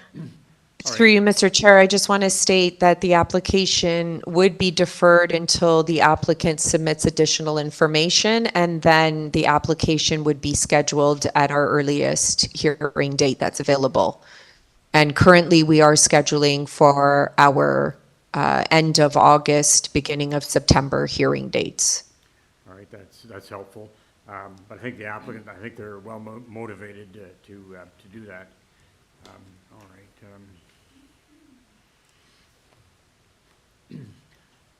Well, Chair, I guess I move myself then. Motion then to defer this so that the zoning wording and the bylaw can be further reviewed, and we should defer this until such time as the applicant submits more material, and then they can be put on the earliest Committee of Adjustment agenda as we can. A bit wordy? Want to second that, somebody? I'll second here. it, Very Chair. good. All right. All in favor?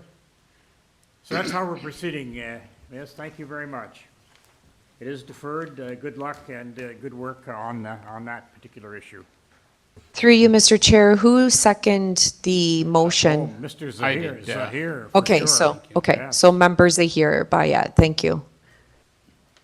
Thank you. Okay, with a few items, we can move on then to item 27, 19 Bastido Avenue. I'm just going to turn to that on my,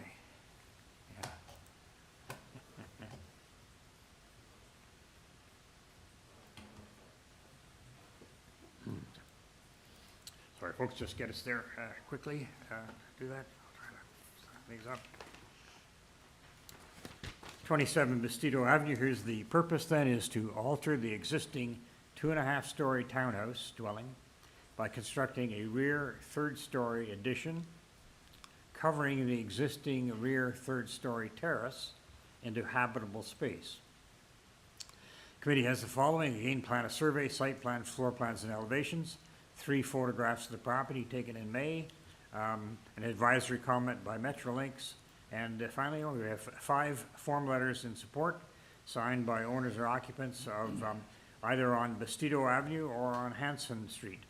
All right, who's on board? Through you, Mr. Chair, we have the agent online and no registered speakers. All right, the agent himself or herself, just please identify yourself and give us your address. Good evening. My name is Sam Arase from Ara Design, property address 4789 Yonge Street, North York. All right, thank you very much. Yes. I don't think we need a presentation. I agree. Just thinking it's just a single variance then with the maximum of 1 times the area, and you're seeking 1.25 area. All right. Just ask you to stand by then, sir. Members, any, okay. No desire for a presentation? All right, so we're going to take it in-house. I think it's in the minor territory here. Does someone wish to put forward a motion? I can do Yes, please. Yes, Linda through you, Mr. Chair, I would like to put forward a motion to approve this application with only one condition of the Metrolinx on the report dated July 9, 2024, just the warning clause of that report, and that's my motion. All right, seconder then? Yes, thank you very much. I'll second that, Brian. Chair. Okay. And all in favor then, sorry, all in favor of voting on that? Fine. All right, so I'm fine, that variance has been approved, thank you. Okay, moving next to 2869 Marchmount Road. All right, get that up here.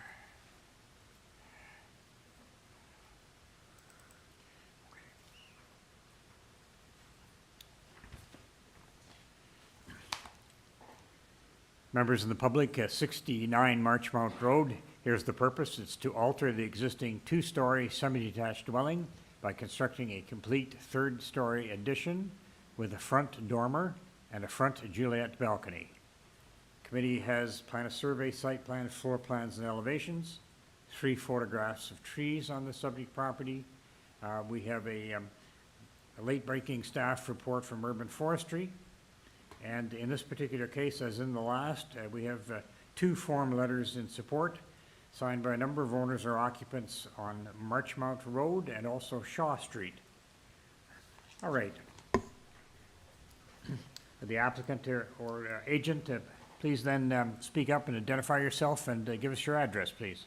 It's through you, Mr. Chair. We have the agent on the line and no registered speakers. Thank you. All right, I'll just go to my the- name is Tasneem, are you there? Yes. Am I audible?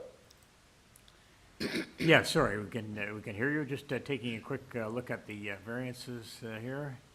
All right, there's 3, okay.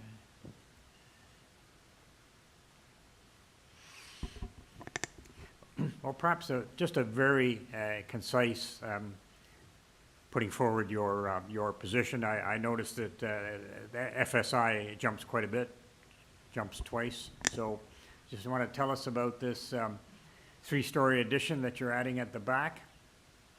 Yes. Good afternoon. My name is Tasneem Badruzama from Replacement Design. I'm acting as an agent of the owners. Our address is 160 Westway. So on the 3rd floor, we're adding, it's just a 3rd-story addition, not a 3-story addition. It's a 3rd story, thank you. Mhm. Correct, yes. So if you're able to pull up our presentation and look at slide number 4. It's a 3rd-story addition following exactly the same footprint of the 2nd story. A portion of that 3rd story is existing right now as an attic space, the portion marked in blue on the sketch on the right. And the addition extends beyond from that point onwards. I see, okay. There are several examples of variances much higher that have been approved on the street. We have 32 Marchmount Road with 1.57 FSI that was approved. Just taking a quick look at just at the variances. So there's zero landscaping. And is that an existing situation or? That's correct. It's an existing situation. Existing landscaping is 0. We are extending the deck slightly, which triggers that technical variance.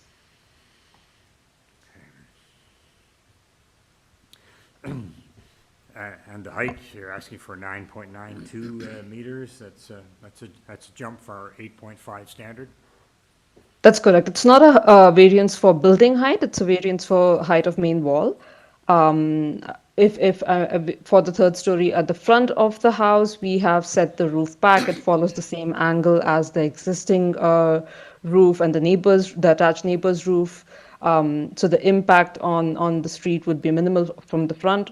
At the rear, of course, there's an entire story that we're adding, so there is a slight increase in the height of main wall. However, overall, we are under the maximum permissible building height.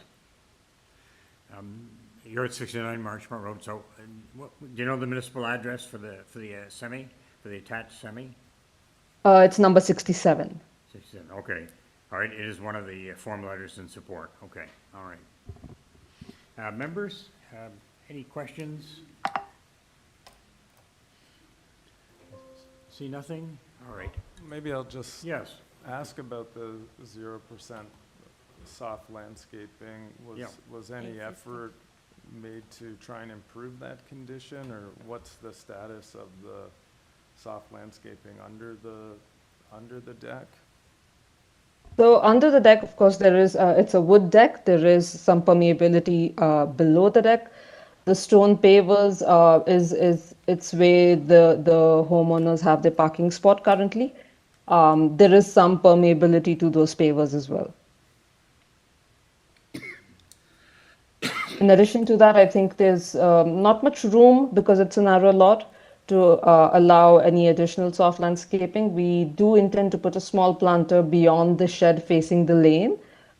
It's going to be a really small planter and the area is pretty minimal, but that's where we could improve on the soft landscaping.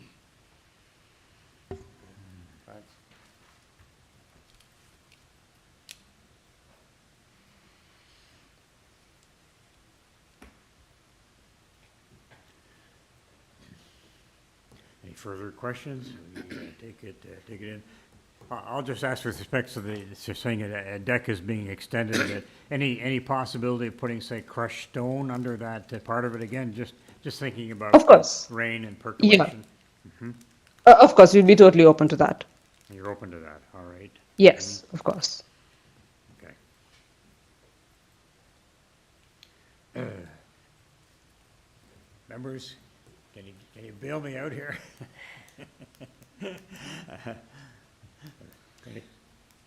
Any comments? Or, yeah. Sure, Sure, okay. Chair, let me throw my 2 cents worth, the last 2 cents I have for the Well, day.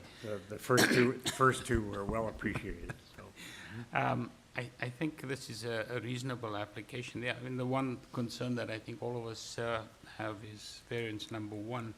Yeah. But looking at the photographs that were presented, it is an existing circumstance, which is very unfortunate. I just hope that the owners of this property don't have another deluge of water someday and then regret not having soft landscape. But having said that, I think it's the variances requested are minor in nature. I'm not too concerned about the FSI either. So if there are no other concerns from colleagues, I'd like to move a motion to approve. My note is that there's an urban forestry condition. Yes. Forestry number Yeah, 1. Number 1, yes, exactly. All right. Thank you very much. Here. I have a seconder for Sahira's motion, please. Yes. I can second it. Thank you very much. All right. All right, all in favor then? All right.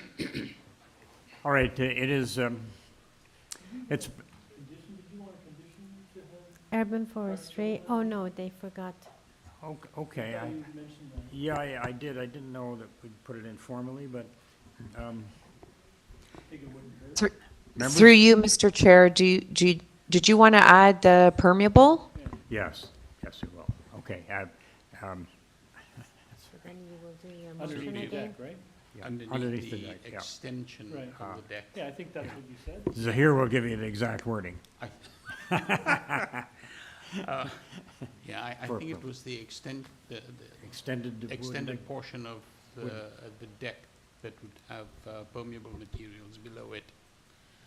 And Azilis, are you in Yes, favor of that? I'll Yes, second all right. it with that All right. condition and forestry 1.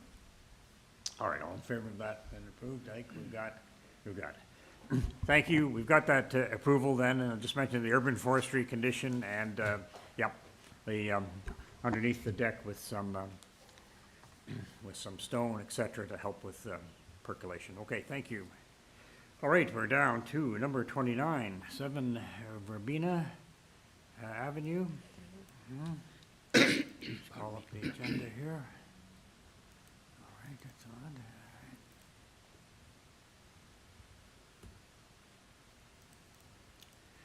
Yes, thank you, members. It's been a pretty long day. Number 29, 7 Verbena Avenue.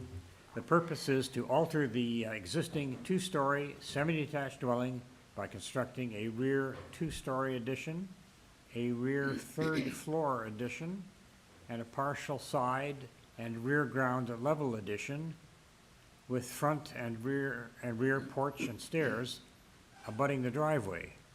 The existing rear parking pad will be obstructed by the additions and unable to be used. The committee had the following communication: plan of survey, site plan, floor plans, and elevations, 4 photographs of trees on the property, a map of comparable approvals from their agent, commenting agencies, email correspondence from Transportation Services, and a staff report, from the manager of Transportation Services. There are persons in opposition, correspondence in opposition from owners at 11 Verbena, 3 Verbena, 5 Verbena, and also 73 Mayfield Avenue. So Through I you, think- Mr. Chair, we have the agent here in person, and we have a registered speaker here in person as well, in opposition. Just the one person, is there? Correct. All right, well, first of all, thank you for turning out and being here all day or most of the day. We appreciate that. All right, just Just taking on the variances here that are needed.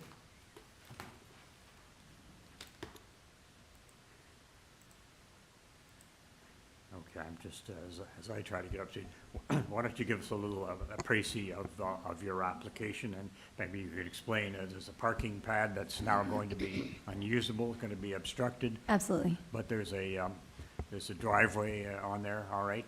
Yes. It's a semi-detached dwelling, so seems fairly ambitious on this side. All right. My name is Allison Milne. I'm the agent for my clients, Melanie and Robert Amos, on their renovation for 7 Verbena Avenue. I live at 94 Basted Avenue, and my office is 134 Osler Street.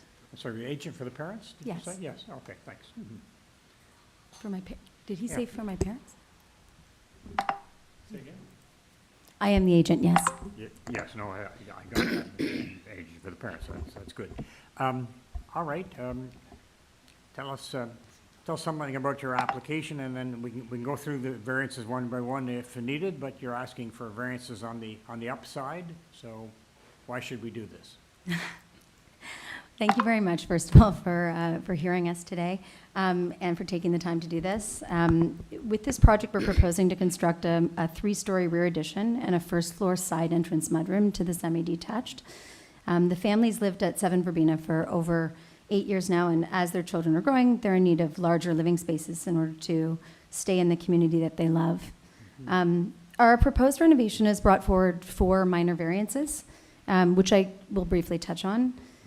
First variance is the FSI, which is current allowable is 60% of the lot size, and we are requesting 75%. Well, it's just height, isn't it? Oh, have I got the wrong one? Sorry, Verbena? Sorry? Height of main walls is the first variance? Oh, sorry, I can go, yes, I'll go to that one. So we've stayed within all the setbacks in terms of the front, rear, and side, and there'll be no increase to the max height that's currently on the house. So we worked from the peak to go back in order not to increase the height. However, our rear dormer width spans 65% of the home, whereas the bylaw only allows for the 50%. The other variance is the FSI, and I'll just touch on that quickly, which is the 60% of the lot size, and we're asking for 75%, which is well under other approved variances in the neighborhood, and particularly on that street. I've sent in a map which indicates within the half-kilometer radius that there are 15 previously approved with 75% or more FSI. Okay. The parking, we have been working very closely with transportation. The lawful parking, we do not meet the specific lengths and width requirements for the parking spot adjacent to the home due to the addition of the side mudroom. But we have now satisfied transportation because we cut 8.5 inches off to allow for 5.3 meters beyond the front of the house. So we are still going to have the side, but it will be 8.5 inches back, and that was able to satisfy them. That's what those emails are about. The last one, the variance is the semi-detached, which is already an existing semi-detached. So it says any semi-detached home is technically not permitted under the current zoning. It's an interesting provision. Mm-hmm. Yeah, and that's as it has been in the past. And as such, we need to secure this variance for an existing condition. It will not impact any other homes or zoning or density. We are very aware that there are other letters of objection that have come in. However, the homeowners were out of the country at the time, and Melanie and Robert did meet with 3 of these neighbors prior to going, the 3 of the people that have objected, and gave their information and went through the plans in detail with them as well. And Rob, the homeowner, is also on the line as well. There also is a note that there was a letter of approval, or support, I should say, that was registered on the 16th. It was late to come in, but in the documentation it's showing as a letter of objection, and it's not. It's actually a letter of support. So I just wanted to indicate that. It's number 10 Verbena. And I just also want to close by saying that during the design process for this project, it was very important to the homeowners to be in keeping with the community and with the existing architecture. So my team and I worked very closely with them just to ensure that we did that. So you'll see the front is not changing at all. The side is set back, and the existing, or the dormer that's being added is tiered back on both the front and the side so that it is modest, and it does look in keeping with the style of the architecture of that space and that community. And that is very important to not only the homeowners, but to myself as well. We hope that you see these as small variances and minor, and as we do. But thank you again. And if there's any questions. Yes, members, yes, questions, please. Thanks. You've seen the letter from number 5, the adjoining Yes. semi, right? Yes, absolutely. And you said your client has had some discussions with that Yes, individual. they have spoken with her. Any progress on that? There still seems to be a number of outstanding concerns. I think a lot of the concerns that are being raised there are pertaining to the construction. Right. And not necessarily the variances. Right. So absolutely, I've built 30 homes in High Park with clients. And for me, it's very important that, especially with an adjoining neighbor, that they feel comfortable and confident in the structure of this project, in the mechanical, in the sound, in the safety. And I know that Melanie and Rob feel the same way, the homeowners. Rob is actually an engineer himself.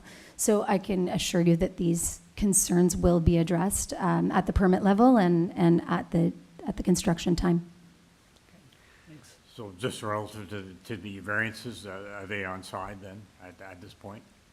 I believe so, yes. Yes, other members? Just going to check on a few things. Conditions. Yeah. Yes, I've got nothing further, but, all right, let's take this into committee. No, we've got another Oh, I'm speaker. sorry, excuse me, yes. Speaker. Swansea, I see it, I just recognized it. Yep. Thank you, miss. I'll Thank ask you you. to take a seat, and we'll hear, Absolutely. I'm very sorry, I'm just, okay.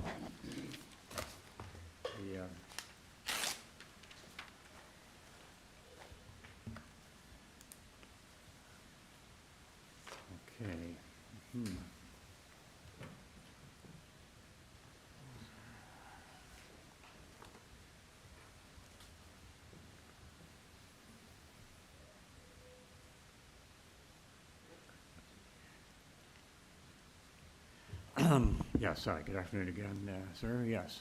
Good afternoon, yes. Yep. Again. So All just, right, Nicholas Singh, Swansea area ratepayers. right. Okay. So I again put before the committee the obligation under section 45 to apply the 4 tests in a deliberate and thorough manner. And I remind you that the onus is on the applicant to demonstrate that the variances meet the 4 tests Yep. in all aspects Committee's with you individually so far. and collectively. We also remind the chair the applicant is not permitted to enter new evidence during rebuttal. Turning to the variances, transportation has addressed number 2, and number 3 is a legally existing condition. I'm not sure why that's here. Legally existing conditions are recognized in the bylaws. So I'll be addressing variances number 1 and 4. These 2 variances are linked because the FSI is going into the additional height of the sidewalls. Can I get page 9 of the plans on screen, please? It's page 9.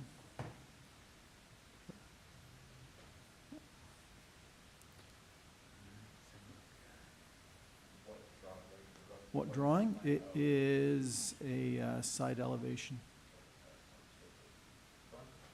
Yep. Okay. I'm not sure that's page 9. However, the 3rd story side wall, no, go up one. Go back to the side. Okay. Go back to the other side. Sorry, to the sidewall elevation. This is it, the side west elevation. Okay. All right. This is the one I'm looking for. It's on page 9, and it shows the elevation of the rear of the building. Okay, yeah, there we go. Okay. So that's third-story sidewall that you see there is 2.5 meters, and it's equivalent to the ask for variance number 1. So you can see from these drawings that an approval of the excess sidewall height will allow the applicant to push out the sides of the third floor so that the building is virtually square and increases the FSI. You can see the roof there. It's a very slight angle on the roof.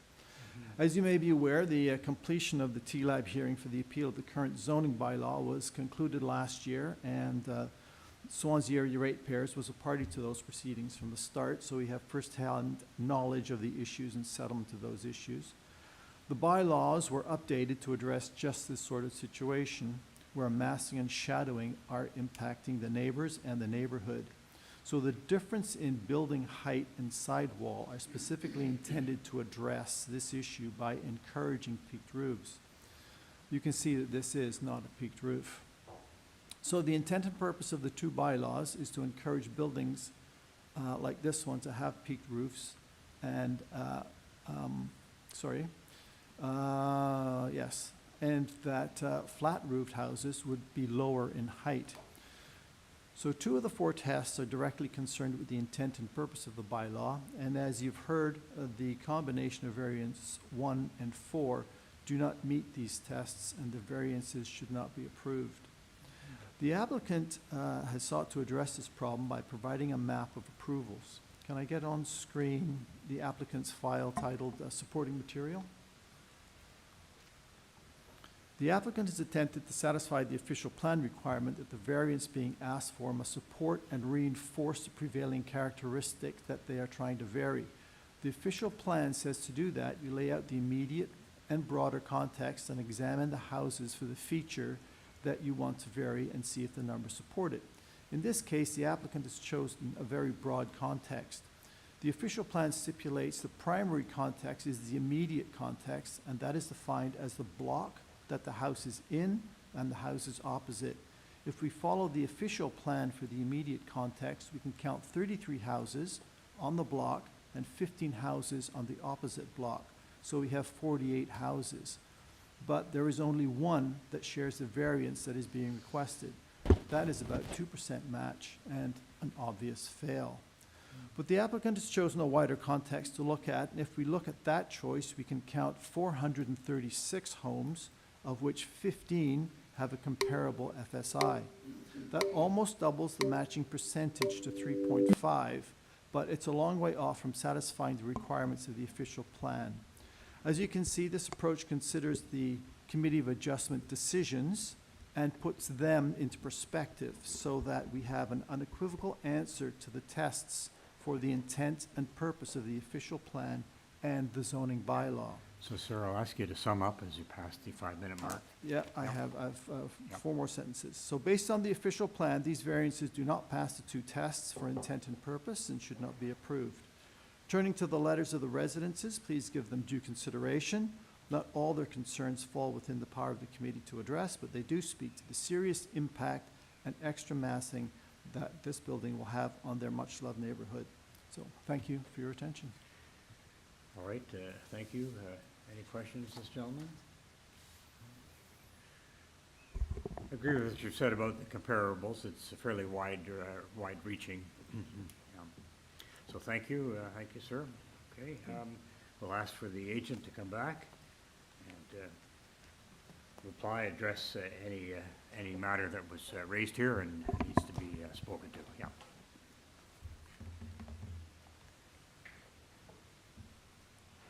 Thank you.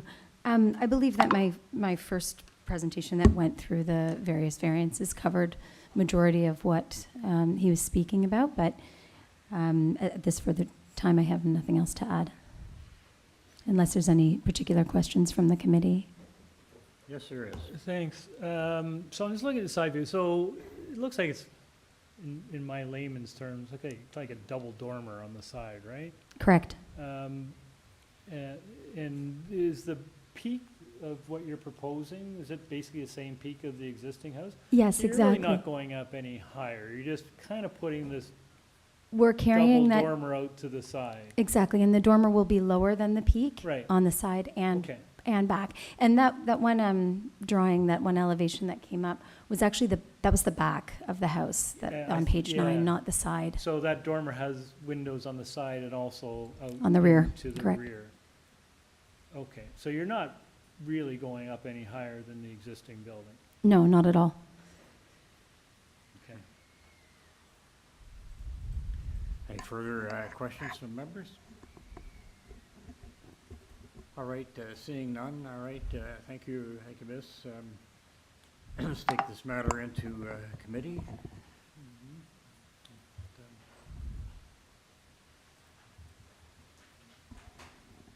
Oh, thanks. Any discussion? Getting any comfortable questions? up here. I'll start, Chair. Thank you, yes. And maybe others might want to join in. There's only 4 variances before us, and Yeah. I don't see them as being either individually or collectively excessive. I always find it weird when you see the kind of grandfatherly kind of Right. variance where it says, Yeah. you're not, this zone isn't permitted Right. a semi-detached dwelling when there has been one there for 50 years or 100 years or whatever. So it's just basically a legal non-conforming. Could have been, probably, yeah. And the FSI, 0.75 is not at all out of line. The parking, I think they've resolved their parking issue. And in the case of the height, it's, as we discussed, it's really only the dormer, and so it's not incrementally, I don't think, adding much to anything to the height and really much to the massing. I understand people's concerns about, change, but, and I think I heard the agent say to your question that the next door adjacent semi has construction issues, but is okay with the variances themselves. So I'm under the impression that the agent and their contractor will do everything that they possibly can to mitigate any kind of negative impact on the adjoining semi during the construction phase. So I think this is a reasonable application. I think it's supportable. All right, is there a seconder for this motion then? I please? didn't make a I'm motion, sorry. but I'm happy to if no one else has any comments. Please do. I'll move to approve this application. I don't think there are any conditions. No. No urban No. forestry, no. No conditions. No. Yes, is there? I'll second that, Second Chair. motion, all right, all in favor then of those variances? All right, you have unanimous approval, you're through. Thank you, miss, and thank you, everyone, been a lengthy day. Thanks for the help from all the members and the staff, and all right, we can adjourn this. Through you, Mr. Chair, then we'll adjourn at 6:49 PM. All right, Have a good evening, everyone. Thank you. Thank you, Sabrina. yes. Thank you, Nicole. Thank you, guys.